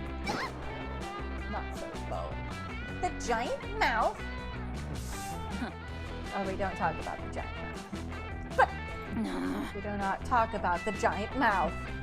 The dumb intercom crackles to life. Hey campers, this is Counselor Several Centipedes. I just hopped on the intercom to announce a new game we'll be playing in the dome. It's called Shoot Anyone Who's Talking About the giant mouth that appears in the center of camp every day and swallows 5 campers. You guys are gonna love it. Now, just to be clear, this game has nothing to do with any actual giant mouse. In fact, there is no giant mouse. Don't worry about it. Just shoot Jeff because he knows too much. Okay, bye. The intercom clicks off. You turn to Joy and Batten is horrified by your eyes pleading for their help. Sorry, this sounds like a Camp Spooky problem, and I'm from Camp Rival Camp. See ya. Batness fires a grappling hook through the roof and zips to safety. It's so cool you almost didn't notice Joy pulling out a crossbow of her own. We do not talk about the giant mouse. You learned a valuable lesson that today, which is that there is no giant mouse in the center of Camp Spooky, and even suggesting there is will lose you 4 smites and 2 fun. You finally fucked up. Choose an object. Computer. A sock. Player order is decided based on which object would be the most useful in the new Swiss Army knife attack. A computer. Yeah. Yeah. So Sarah? Yeah. Alright. We're almost there. Hey, you gotta hang out with both your You peeps. happen upon Calculus and Dahlia flipping through a scrapbook laughing raucously. Oh hell yeah, this is a great picture of us, Cal. The Colosseum and Forum were so cool to see in person. God, I love the Romans. So many training facilities, ancient armor, literal centuries of bloodless soaking oil. I couldn't stop fangirling. Yes, they were truly fascinating, but I must say that seeing the Olivetti headquarters in person was the highlight of my Italy experience. Being in the presence of one of the earliest computer manufacturing companies in the world was a dream come true. I hope I made my ancestors proud. Hey! Oh, hey Sarah, want to look at our scrapbook? We were just reminiscing about the trip to Italy we took last month. She shows you the scrapbook, you get the impression that it was a joint project. Some of the pages are decorated with bone fragments and motivational glitter stickers, and others were clearly typed up and printed straight out of a Microsoft Excel. We had an amazing time. I was fascinated by all the churches, and even more fascinated by the beautiful, meaningless rituals organics perform there. Yeah, unfortunately I had to sit those places out. The Pope didn't really seem keen on letting someone with horns into the Vatican. But it's cool. I commandeered the gondola in Venice, and we had an all-out naval battle that I totally crushed. Yes, incidentally, we are no longer allowed to enter Italy. But there are lots of other places to visit. I'm thinking of Britain for our next trip. Let's keep the ruthless war machine empire theme going. Britain would be nice, but I am partial to Japan. Their technological advances intrigue me so greatly. I also have an uncle who works at Nintendo as a copy machine. Sarah, you can come too. There's always room for more on the Dal and Cal Express. A vacation with Dahlia and Calculaster? Where do you sign? Wait, friend Dahlia, I was also happy to invite Sarah on our next trip. What role would she fill? Oh, you make an excellent point. A true master of war knows every member amongst her ranks must be absolutely necessary. An apt comparison. You see, Sarah, on our previous trip, I acted as the perfect trip planner, organizing our activities in color-coded spreadsheets. I was the morale booster. I was going around screaming, "Look, it's the David! Look, it's the Ufizzy!" To maintain the hype and make sure that everyone knew that what they were looking at. Besides 41 and Gamer, what role could you fulfill on a vacation with Dahlia and Calculaster? You can be the backup memory. Calculaster's memories could be overridden, and Dahlia puts herself in danger so often that memory loss is a very real possibility. You can analyze all the country's weaknesses and show you the computer. Oh, hell yeah! That's an amazing idea. You're hired. I mean, I loved our trip to Italy, but I do kind of regret not doing more research into their weaknesses sooner. Like their pizza and pasta, clearly inferior to the Olive Gardens, and their wimpy parliamentary republic. What happened to Caesar? When did he die? That's not very heroic. Not to mention their surprisingly squishy skulls. I would have thought the Roman residents would have retained some of their ancestors' strength, but apparently not. I tested this myself, actually. My research concluded with Italian scones are not resistant to attack from a morning star. Weird! After that, the police showed up and totally confiscated my morning star and arrested me. Probably because they were scared I'd discover the rest of their weaknesses. What? Where was I when all this happened? In the Vatican, I think. I told you I used that time to check out some old dungeons. Oh dear. I thought you did so in a touristic capacity, not because you were temporarily imprisoned in one. Details don't matter. If only I'd known Italy's weakness profile sooner, I simply would have brought more morning stars. But I'll be more prepared next time, thanks to you, Sarah. Can't wait. Yeah, neither can you, as long as you can get to be there when Dolly is swinging her morning star, that is. Just the thought is already getting you all hot and bothered. Hot and bothered. Alright, let me go talk to my woman. You loiter over to the campfire, desperately hoping that some of your zany friends will pull you into one of their shenanigans. Loser. Hey, Jeff, come over here and do poetry with us. I don't want to be the worst at this. Yay, you found a shenanigan. You join Milo, Hex, and Aravi around the fire. They're all writing in cute little notebooks. Aravi's notebook does look pretty blood-soaked, though. Milo's trying to convince me to write poetry again. They said if I can watch them do an actual reaping of a monster, I would write a good poem. It's true, really. I'm just trying to help my dear friend access her inner emotions through the majesty of the poetic world. DJ Hex up in the pipes. And I'm doing it because it's fun and because I'm awesome at it. My poems have 2 or 3 emotions in them at least. Honestly, Milo, I'm pretty confused. How are you going to judge if I write a good poem or not? Because judging metrics, what judging metrics are you using? How do I get the most points? How do I win? Oh, Robbie, I'm getting a bit tired of you asking me how to win things. I've taken that emotion and used it to write you the following poem. Avocado rot. Don't tell me your dreams are dead. Be your own dream. Fruit. There, that should be all the clarification you need, and I did it in haiku form. So you're telling me I can get points in poetry writing by collecting the dreams of fruit? Oh, no, you blockhead, it's a metaphor. Yeah, Milo's right. They're trying to say that all poems should be about avocados, like my latest poem, Guacamole Emotions. Oh, how You're both hopeless, and frankly, I am heartbroken that my unparalleled aesthetics were wasted on YouTube. Whatever, Milo, you already set a win condition for this poem, so like it or not, this is a competition. Not everything is a competition, Aravi. Just think about, I don't know, crying. People do that all the time, and it's not a competition. It's about the emotion. Take that. Crying is obviously a competition to see who can squeeze the most water out of their eyes. Get it together, Milo. Seems like your friends are having a petty conflict. This should be a great opportunity to side with one of them and win that person's affection. Poets don't tend to be traditional winners. There's a clear winner here. Whoever can write the Beowulf to completion first. Yeah, I wonder Oh, I got nervous. Yeah. Well, that's just impossible. Beowulf took decades to write, and we won't even have a full version. There's no way anyone could. Done!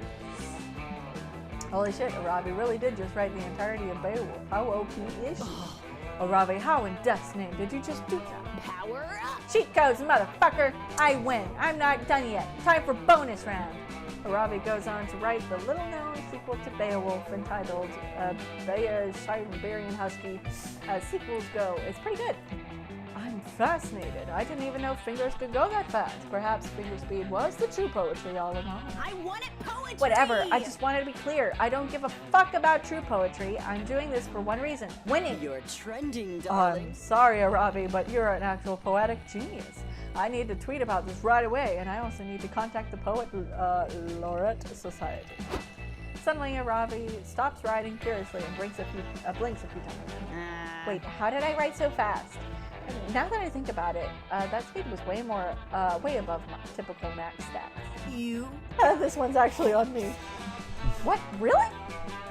I cursed you with dancing fingers. It's like dancing shoes, except it makes your fingers go fast at the speed of light, and you also write whatever you want.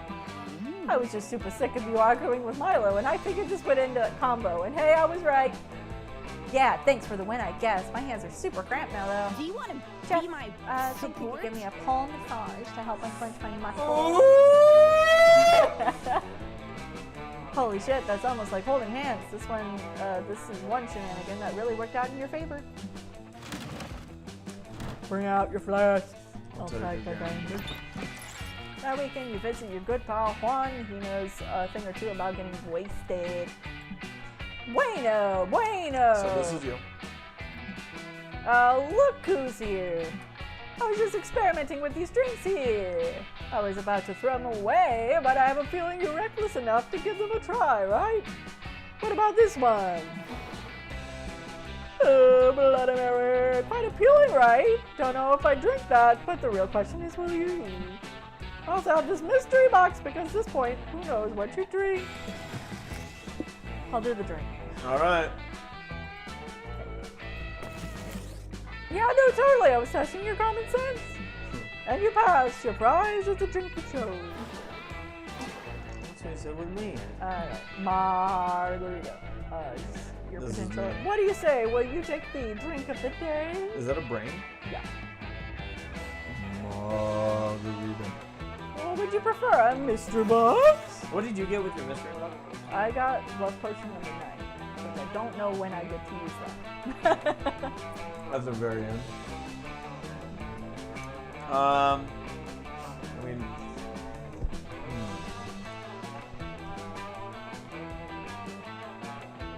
I'll see what's in the box. Box, what's in the box? Ooh, mystery box to all of you. Hope you're happy with it. No refunds.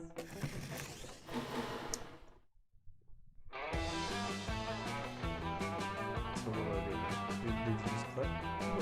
The full moon is a very powerful beverage. Oh, it's a beverage. Not just you, but all of you need to take sips from it carefully. It will open your souls to the beautiful full moon we have tonight, and its power will shower all your stats, even if it's just a bit. Is that a good one? I like straws. Whoa! You're welcome! Think I'm not Bloody Mary. What are you doing? Drinking a Bloody Mary? That's a curse! Who drinks curses? Just because I keep curses in glasses and cups doesn't mean you should drink them. When anyone visits a location, they will lose stats. Have fun with that. What? When anyone visits a location, they will lose stats. Does that also include me? Still hard to believe you drank that. Good luck, I guess. You're just not having a good night. Everybody choose a celebrity. Say your choice out loud to the other players before cooking. Jack McBrayer. Jennifer Goodwin. Okay. Player orders decided based on how newsworthy it would be if that celebrity was cast as the next Batman star.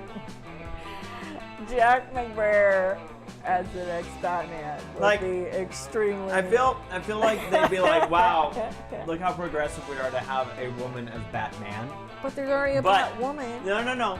But still, Jack McBrayer would be the bigger story. So I will give that to you. Week 5 morning, we're almost there, guys. We're almost there. Just hold on a little bit longer, voice. Okay. How can I use my stuff? In my inventory. What happens if you click in the middle? I don't know. You don't want to find out.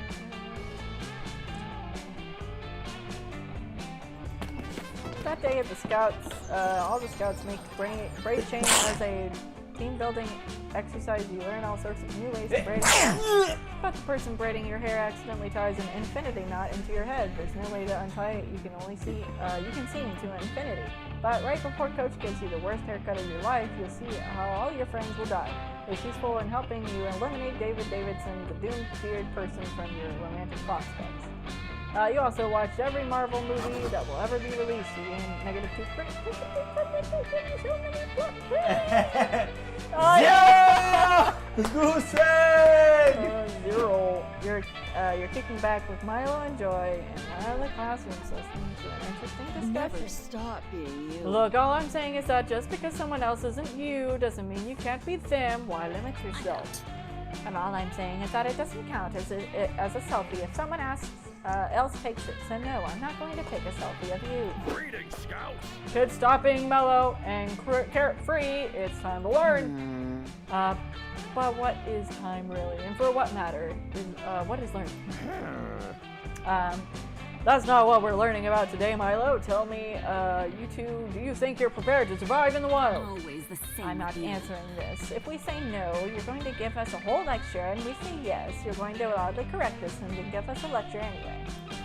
Well, I can't do any of that if you don't answer my question, can I? Hey, good point. Fine. Gee, Coach, I think we're pretty prepared for. You're not prepared yet. Wrong! You're not prepared at all. Do you even know how to tell if it's going to rain later? That's easy. I'll just check my phone right now. It says, wrong! What if a possum suddenly ambushed you and swallowed your phone whole? These are things that could happen, real things. Welcome to the Well witching then, hour. as much as it would pain me, I would have to slaughter the possum and use its entrails to define the future through the ancient art of Herspesir. I always do when absolutely necessary. Not a very smart Wrong! thing to What do. if a huge turtle jumped out of a bush and swallowed the possum and the turtle didn't have any guts because its insides are filled with confetti? Exactly. Well, I've already made the several good gifts of the coach screaming wrong at us. Imagining a world in which my phone is eaten by two animals is giving me anxiety. Does anyone know a way to put an end to this exhausting thought experiment? Of course you do. You just need to offer coach-approved method for finding out if it's going to rain later. Check if Nostradamus had anything to say about today's weather. According to Reddit, if you play an Iron Maiden record backwards, it gives you a very localized weather forecast. Reddit! Not so pretty. Okay, I do happen to have an Iron Maiden record on here because there are like 7 different dark rituals that require one, but there are. Where are we going to get a record player? Are you trying to answer things that will help you? To be honest, I feel like I'm so fucked on a lot of my stats that it doesn't really matter. Well, because I was gonna say, I think what I'm realizing is that the charming part doesn't. None of this actually, I think, affects her. I think this is just to build our stats up. Yeah. And then we hopefully have the right thing. I don't know. I don't actually understand what the stats have to do. I think it does have to do with the answers. It matters. It matters, but oh, that's easy. I always keep one in my hood in case the vibes require it. Let's get our predict on. You set up the record player and start the record spinning backwards. It's not long before the eerie beat resolves into something recognizable. Is that Last Christmas by Carly Rae Jepsen? Last Christmas, I gave you my heart. By the very next day, you gave it away. Gave it away. Yup, apparently this is the product of a bizarre and ill-fated collaboration with Carly Rae Jepsen and Iron Maiden. They split up before they could release The Number of the Beast. She called me maybe. Well, that's not going to help us. Maybe we'll have more luck with this Metallica record that I also keep for a ritual purpose. You carefully place the record and the player set it spinning and worship the Dark Lord, feed him your pets. When he grows strong, he will crack the bones of the world and drink their marrow. He will. Just some regular devil worshipping. Boring. Maybe we should try this Frank Sinatra record next. Another ritual object, I'm guessing. No, he's just got an incredible voice. Anyway, doesn't hurt to give it a shot. You spin the record, a desperate, breathless man's voices issues from the speakers. Please, if you're hearing this, there's not much time. You need to stop it. Nope, no weather forecast. Well, this has been a waste of good daylight. I'm off to take some moody nature shots before the sun is totally gone. I need a break. And now I'm probably going to have to do that whole quest based on whatever was hidden in the last record.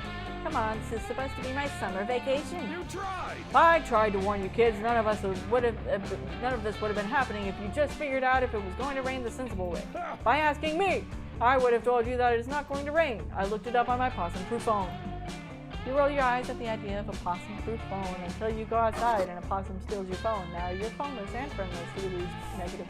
You lose charm and fun. your one good quality, you lost some of it. All right, I'm going to the lake. Okay.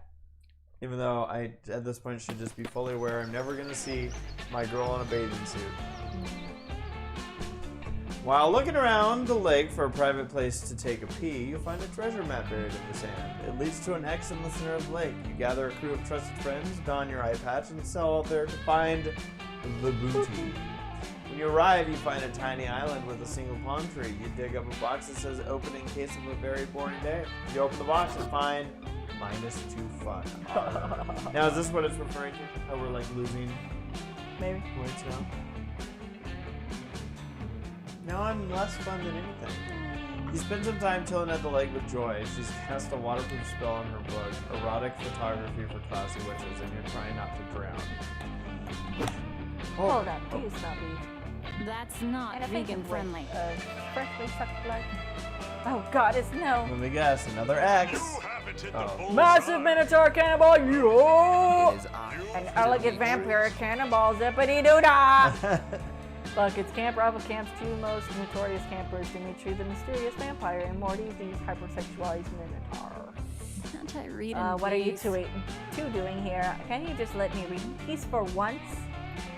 Although, I will admit that wet and dripping with both not super clean lake water is a good look for you two. Kiss my Listen here, witch. This is not, there's not enough lake in this lake for everyone. There's barely enough room here for my bulging calf muscle. Indeed, so we're staging a takeover. The name of the glorious Camp Rival Camp Be Gone, peasantry. I just leveled up my necromancy skill, and there are a ton of dead fish in this lake. You don't want to fuck with me, I assure you. Your power. I thought you might try to resist, dearest rival, but sadly for you, we have an unbeatable technique. Now, Morty. Sexy man fusion technique, activate! Dimitri grabs Morty's horns and awkwardly climbs onto his bulging CrossFit Instagram model shoulders. In order of Camp Rival Camp's counselors to ensure that we're going to have the most summer fun possible, any fight in the lake must be a chicken fight. My goddess. Goddess, I hate these constant shenanigans. Alright, Jeff, you heard them. Let's get these idiots to go away and let me read in peace. Just wants to read. You're not about to pass up an opportunity to get between Joy's legs, so you agree and hoist her onto your shoulders. Well, there you go. Defeat Morty and Dimitri, save Joy's chill afternoon, and have some fun while you're at it because, hey, this is a video game and fun is the whole point. Convince them that chicken fights are for kids, real men only engage in intense chicken peace treaties. Blow bubbles to make it look like more heat bars. Oh, I'm sorry, but I know the right answer. Nuts. Oh! You immediately dive underwater and begin blowing bubbles near Morty's juicy tushy. That's Morty, right? Yeah. Okay. Morty, are you fart? Oh, this is clearly just Jeff blowing bubbles under the water. Yup, it's definitely Jeff, actually. Now that you mention it, those bubbles feel a little ticklish, but somehow nice, like a homemade jacuzzi. Really? Let me try. Dimitri and Morty trade places, and if you find yourself blowing bubbles inches away from Dimitri's buttocks. Ooh, I agree, that's a warm and fuzzy feeling, like when you take a blanket out of the oven and make love upon it. I can't believe I'm indulging this, but damn it, I'm not going to pass up a jacuzzi. Scoot over, you two. Ah, bubbles. Oh. Well, you can enjoy the bubbles even more if we cuddle up together. Joy, you can use my ab muscles as a chair. Why didn't they specify that Joy's buttocks was mere inches from my face? It's also intimate. I feel like sharing the naughty details of my twisted backstory and licking your neck to make sure it doesn't get cold. Holy fuck, things are starting to heat up. You emerge from your underwater to get in on the horny vibes, and also because you need oxygen to live. Hey, where did the bubbles go? I was about to get all fanfiction in here. Seriously? Jeff, you're totally killing the mood. Get back underwater. You dive back down and continue blowing bubbles. You also weep tears of horny jealousy, but you're underwater, so literally no one can see them. Despite the fact that you're underwater, you become severely dehydrated from all the crying, which makes you lose 4 charm and 2 fight. I'm breathing up. Everybody choose an object. Say your choice out loud. Controller. A knife. Player order is based on which object you'd be least likely to roast over a campfire and eat even in a disparate scenario. A knife. Yeah. The knife would be more dangerous to eat. Yeah. So I win. by losing. We're almost there. Almost there. So many choices. Neither of us have a chance. I like to. I keep like the lake because everyone's in bathing suits. But not once have I gone to the lake. We've never once seen the girl in a bathing suit. That day, did you decide to take a swim class in the lake? You learn all sorts of cool swimming techniques. This has to be her. The backstroke, the side stroke, the Macarena stroke, the mime having a stroke. All these strokes are sure fun, though perhaps a bit medically concerning. You gain -2 points. Thanks, Sarah. Later, you meet up with Joy. She said she wanted to spend the day, just the two of you. Your knees feel weak, but that might be the polio you recently contracted. Oh, hey.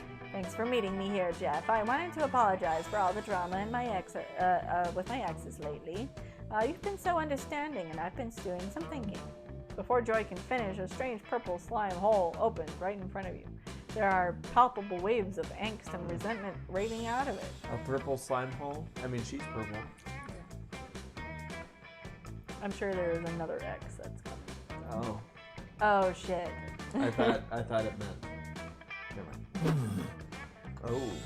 Here, you do this voice. Well. If it isn't my ex-girlfriend Joy Johnson Georgina, also known as the witch who drowned my heart in the obsidian ink of emotional betrayal. Hey, Gerard. It's nice to see you too, I guess. What are you doing here? And how are you doing? I'm not okay. I'm not okay, I If promise. you're looking in the mirror and don't like what you see, you You can know what's funny find is I out didn't. firsthand what it's like to be me. Did I just happen to get his voice right? Yeah. Wow. In the dark of twilight, I was looking into the mirror, and I did not like what I saw, so I began online shopping for the darkest shade of black eyeliner available. And I saw this post on my Insta feed. It was salami. Now, Joy, seriously? Yet another one of your ice-cold treasons of passion? Another stab to the heart. Holy shit, I am this close to deleting my Instagram. Not that it is any of your business, Gerard, but no, I'm not with Salome. I didn't give her permission to post that. Joy! Whatever, you're just deceiving me again. It reminds me of when I was a young boy and my father took me into the city to see a lying whore named Joy. Hey, even though this guy is clearly an amazing fashion sense, you've got to step in. You tell Gerard that he needs to be respectful to Joy, or you'll give him polio. You're defending the soulless wench? Hear my tale of woe, idiot. I consumed 1,891 living souls and became the most powerful necromancer in the universe just to impress Joy. And she responds by getting all mad at me for killing innocents and then cheating on me with some 2-bit horny warlockless. Joy is a cheater.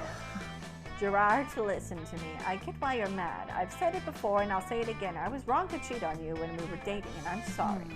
But we dated a long time ago, and it's been years since we broke up and the coven defeated you.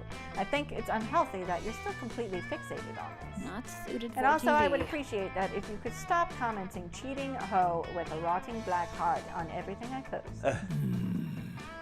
Perhaps you're right. I haven't feasted on an innocent soul in many fortnights. It's not like me. I'm losing interest in my You are the hobbies. architect Since of you were the my grand pain. architect of my pain, I expect you'll have some method to sew my shattered psyche back together. I guess it's the least I can do, Jeff. Can I, and Jeff and I can help you move on by any ideas, Jeff?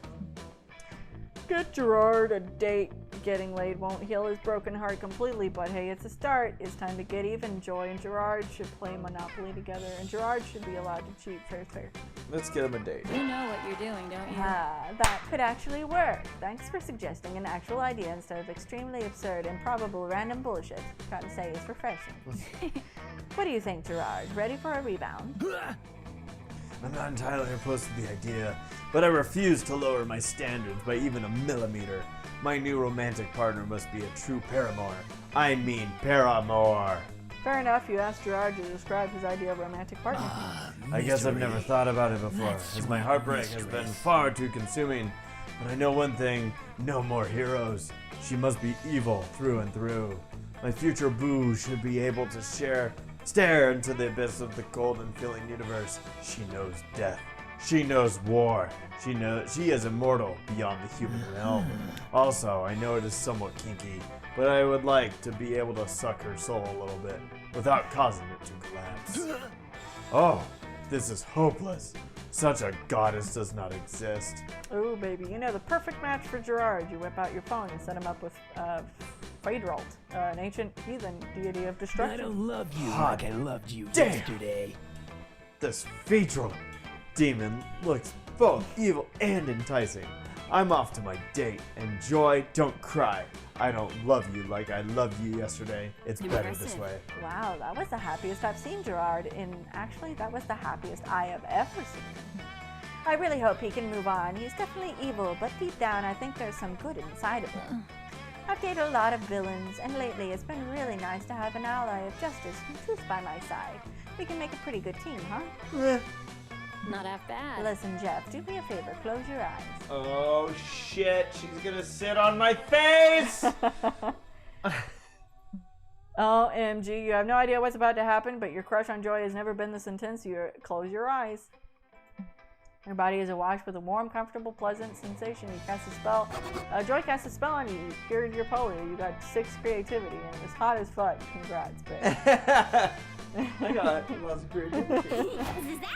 Good luck with your creativity. That day you play competitive spin the bottle. You must kiss a camper from camp rival camp. It's a long, intense kiss in which your tongues wrestle mercilessly. You apply some unexpected biting since that's currently very high on the meta.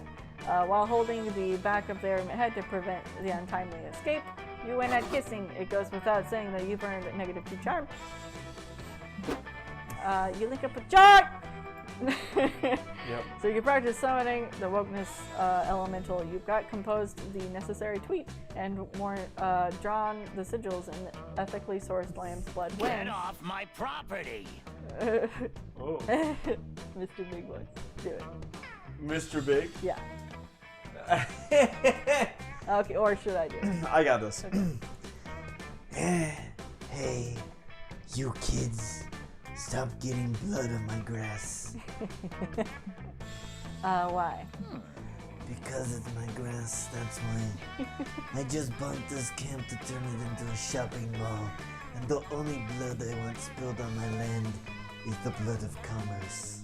Okay, I'm gonna take your mic and put it a little bit closer to your It's mouth. the blood of Okay, commerce. that's a little too close. Also orphans, if it's profitable. A little too close. What? You can't buy this summer camp. It's a source of happiness for so many people. Not a self-made grandma. Oh, I'm sorry. Is there a law that says things that make people can't be bulldozed? Never mind. I don't give a shit about laws. I'm rich. And anime guy says, Jeff, you have to ask Joy in the end. If you want to like get a date. You won't get away with this. Good always triumphs in the end. I won't do it. Pipe me down, sugar. You'll love it. I'll put 2 hot topics in there so you'll always have one to turn to when the other gets too mainstream. Let's go, intern Go person. get yourself another black mesh. Something and let the men work.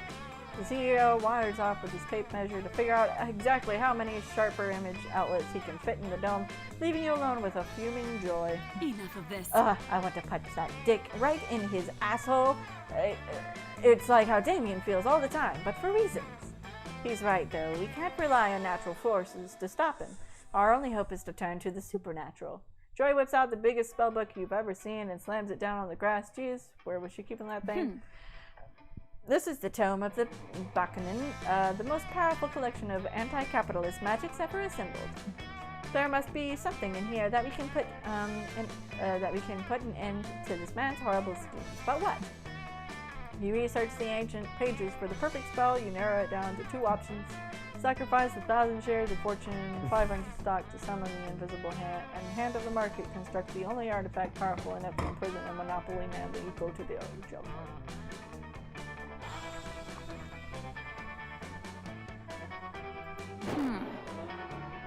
Yeah, I just see that spell in there. Where are you gonna get shares of 14 you're sure you can substitute whatever stock to have it on your own.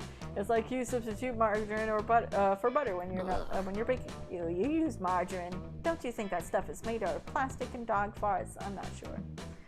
No time to reconsider. It's time for sudden ill-advised action. You set fire to 1,000 shares of blockbuster stock you've been holding on to and selling.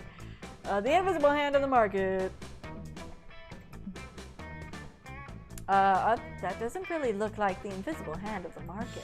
For one thing, it's not invisible. Worst episode For another ever. thing, it's a giant floating green cock with the word finance tattooed on the side. Oh shit, no idea how this happened, but instead of summoning the invisible hand of the market, you seem to have summoned the extremely visible cock of the market.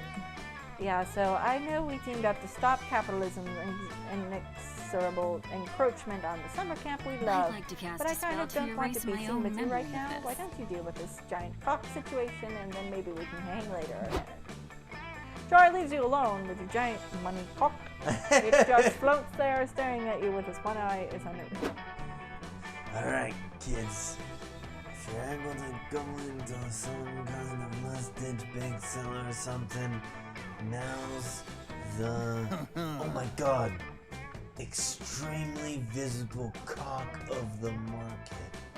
I didn't know you lived here. I'm a huge fan. Can I get your autograph? Oh, that's right. You're a giant cock and have no hands. So sorry. This changes everything. All shopping mall plans are canceled until the precious cock of the market relocates. You win this round, Sarah. Enjoy your time with the market cock while you can. Contrary to his advice, you do not enjoy your market cock time at all, mostly because no one wants to hang out with someone who's a giant green cock has a giant green cock following them around all the time. You lose two time in one day.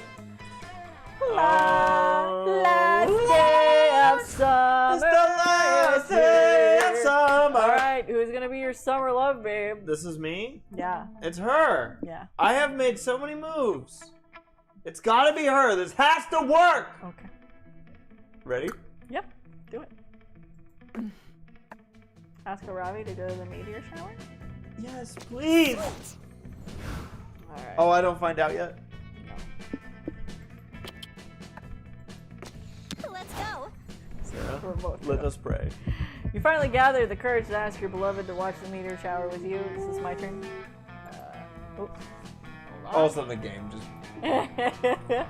cancels. 1 second. Sorry, folks. Okay. Us.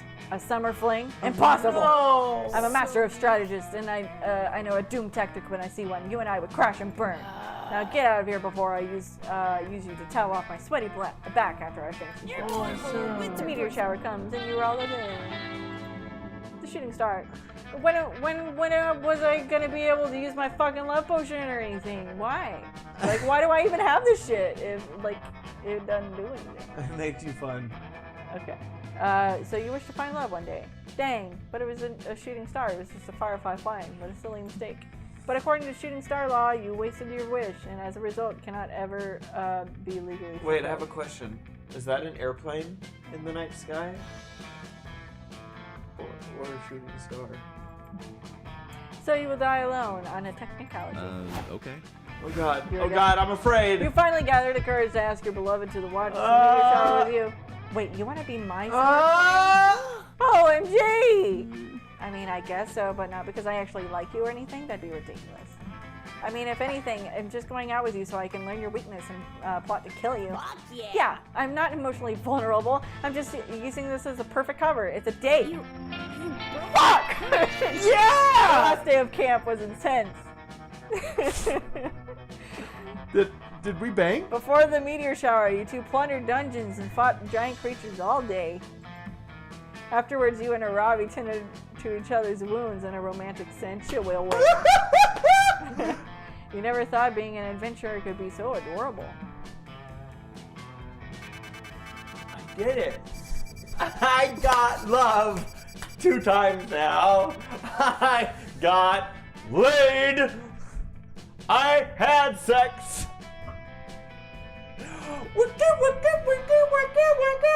That's the name of the Sarah, I'm sorry. I'm sorry that How did you manage? I'm sorry you couldn't bang your It's fine.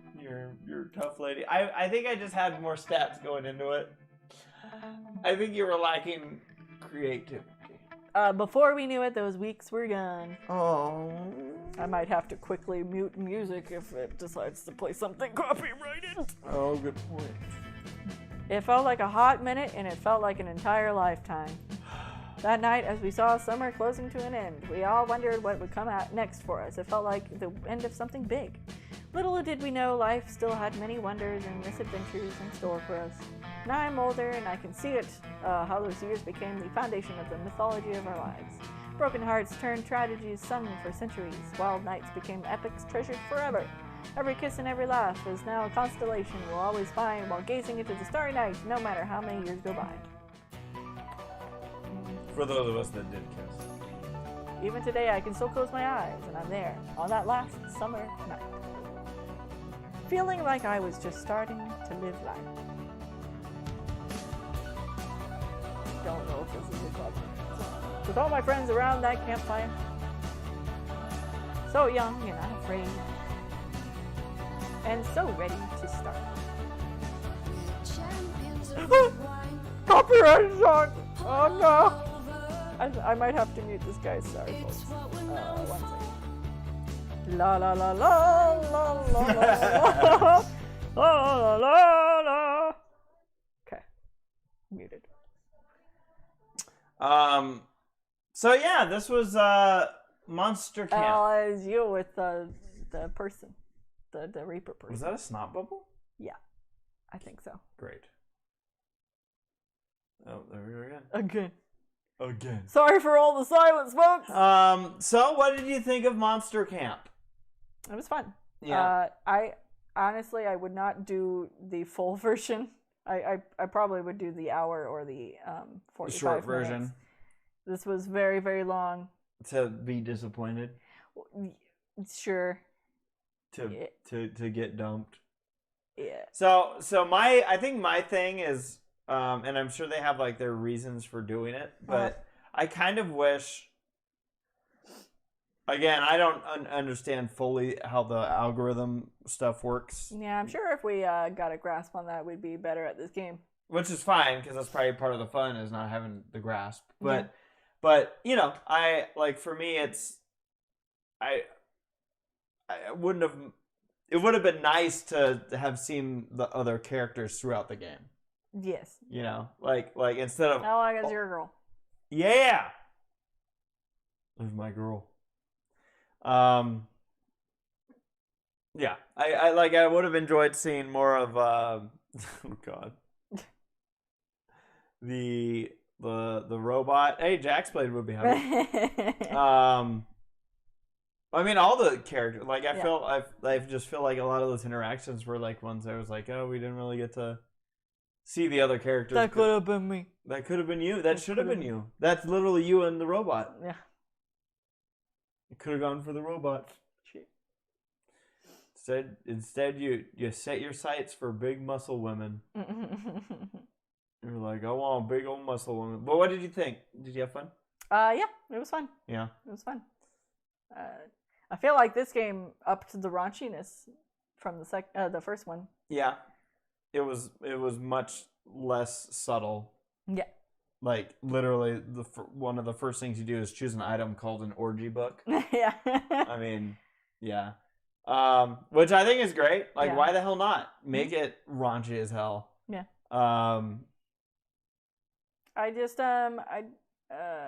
didn't know how to use that love potion, or even knew if it did anything for me.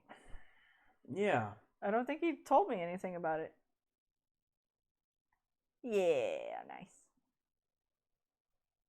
Beautiful glitch. Good job. Well, that was fun. Again, this ended up being. We thought this was going to be a 2-hour stream. Yeah. When we started, we thought, oh, it's only going to be an hour and a half. Yeah. And it ended up being 3.5. Yeah. But that's just how we do. Yeah. You're on Ready Player Dumb. Again, Sarah, if you don't mind pulling up our patrons. because again, this was a patron-sponsored stream. You don't have to be a patron to watch the stream, but our patrons are the ones that help make this a possibility, and so this entire stream is dedicated to them and also chosen by them. They were the ones who chose what we would play this month. Yep. So definitely had a lot of fun with that. If you'd like to become a supporter of Ready Player Dumb, you can go to patreon.com/ReadyPlayerDumb and join us there with some perks like seeing content a few days early, getting your name on videos, and helping us determine what games we're going to play. Yeah.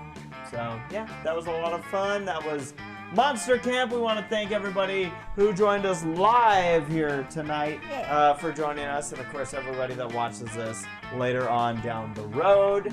Sarah, it is way past dinner time. Yeah. You ready to go get food? Yeah. You keep looking at the camera, but oh, we are on. I honestly thought the patron page was on. I'm like, why do you keep looking at the camera like they're? I'm naked.